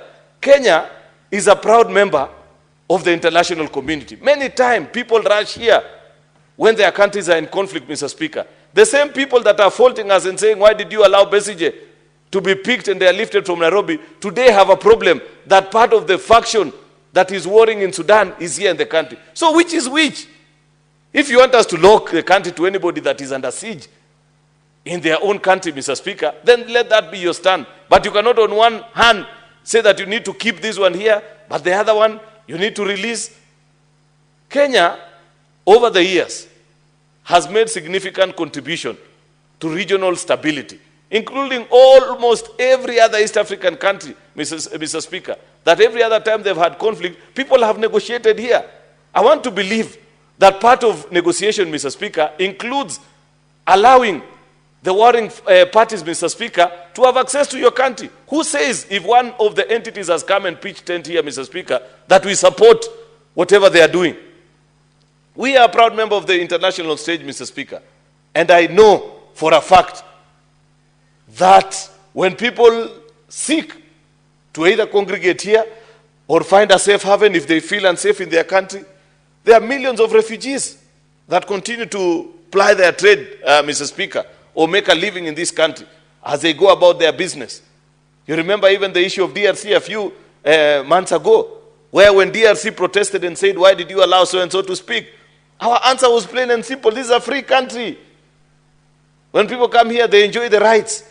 This is a country where you insult even the president and nobody does anything about you. So it will be very difficult for us to reserve and say only Kenyans are allowed certain rights and foreigners are not permitted of the same, Mr. Speaker. Therefore, Mr. Speaker, I want to request the colleagues that want to do an evaluation of Kenya's performance on the diplomatic stage to perhaps present a substantive motion, come before the Senate Standing Committee on Defense and Foreign Relations, Mr. Speaker, and raise the issue that they have.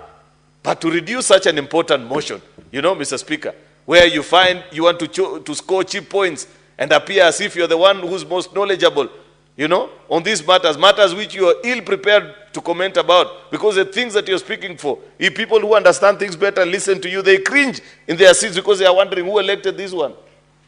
Mr. Speaker, I want to plead with colleagues that there are matters, I said this in the morning when I was moving this motion, that there are things that should divide us.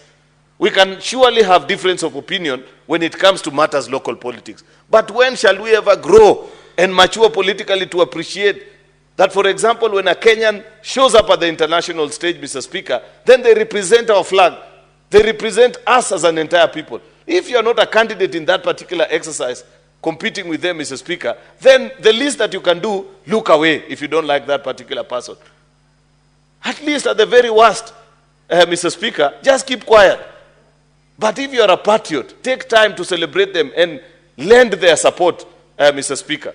But not to do the kind of things that we saw being done when the Prime Minister was making his run, touring African countries. There are people who posting pictures when President said, oh, today I had dinner with former Prime Minister of Kenya, Raila Odinga. You go to the comment sections, Kenyans are even more than citizens of that particular country with their stupid tribal politics, Mr. Speaker, importing it all the way to the international stage. And then you find leaders here in this house trying to justify that, oh, yeah, let people express themselves. Express what? Ignorance.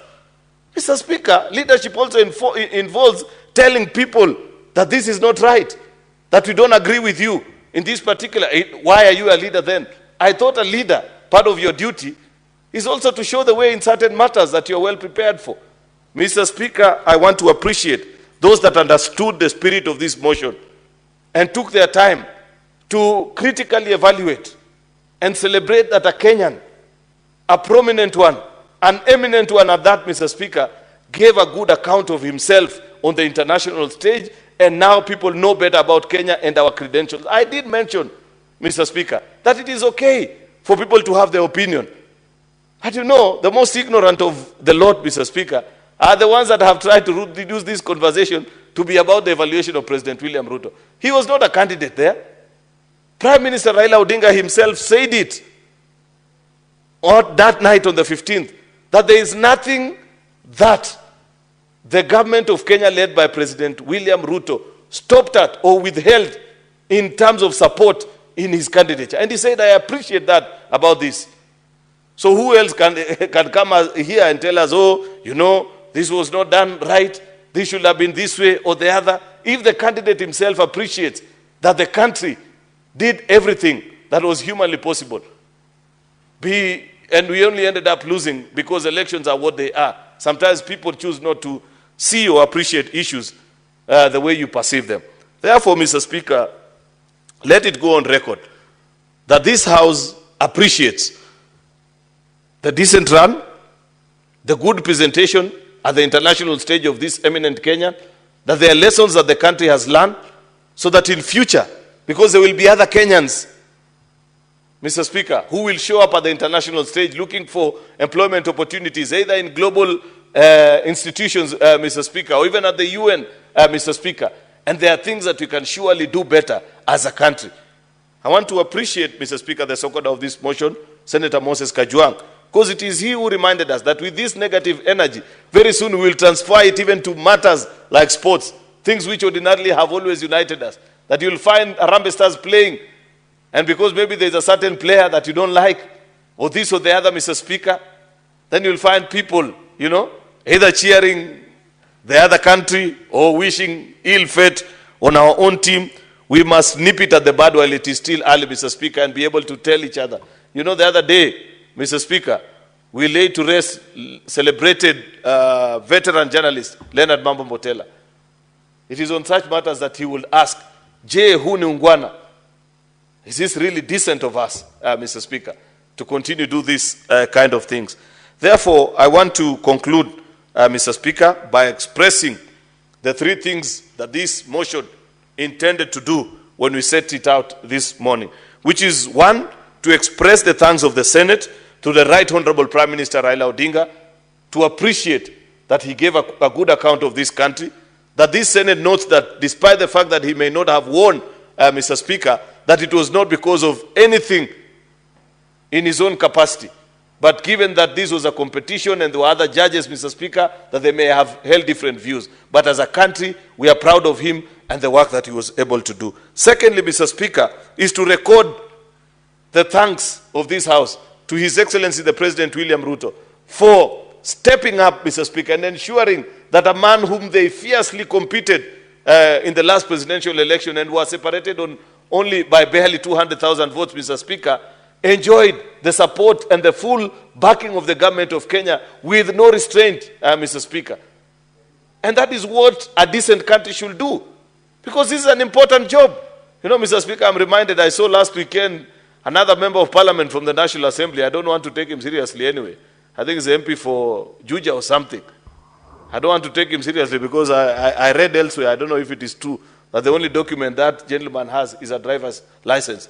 Therefore, the kind of things you're saying about, I don't know how much was spent, is expected of such characters, Mr. Speaker. But the point is, Kenya should not have held back. Leader of Majority, yes. I may as well remind you that the said member has since recorded a statement before the police and has been charged before court. No, today he was charged for forgery, not for the misleading comments that he said about what Kenya did, I don't know, in the candidature.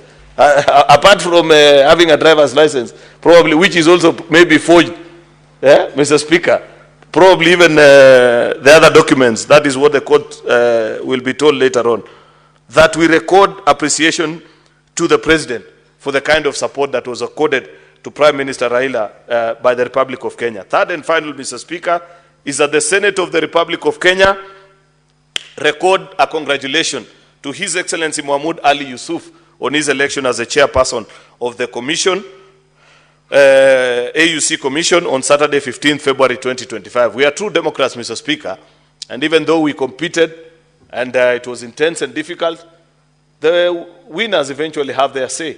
And therefore, because we are part of this African continent, Mr. Speaker, we will have to work with him.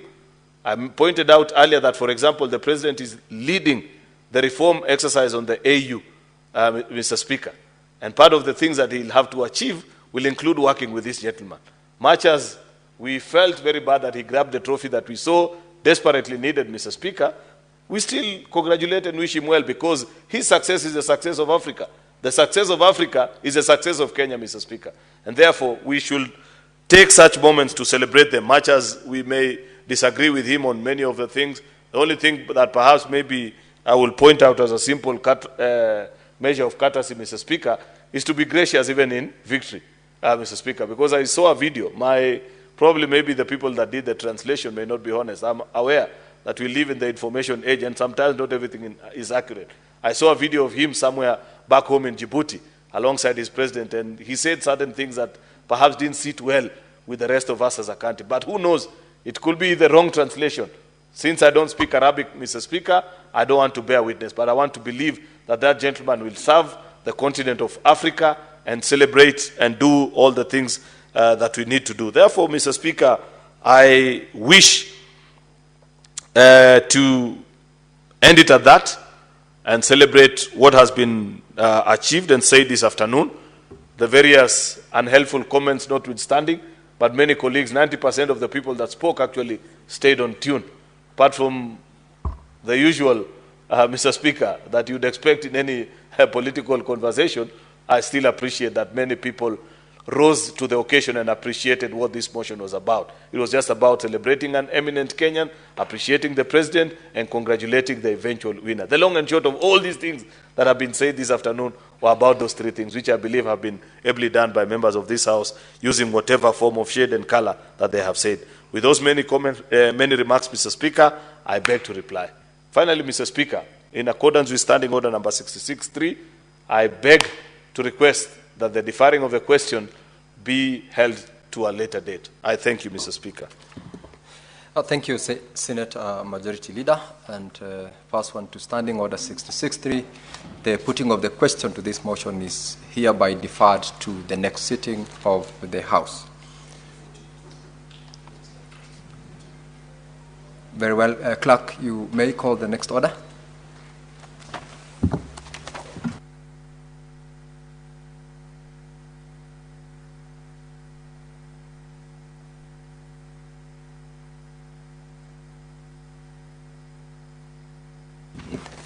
Now, honorable members, for the convenience of the House, order number 14, order number 15, order number 16, order number 17, order number 18, order number 19, order number 20, order number 21, and 22 are hereby deferred to the next sitting of the House. And with that, honorable members, we may rise.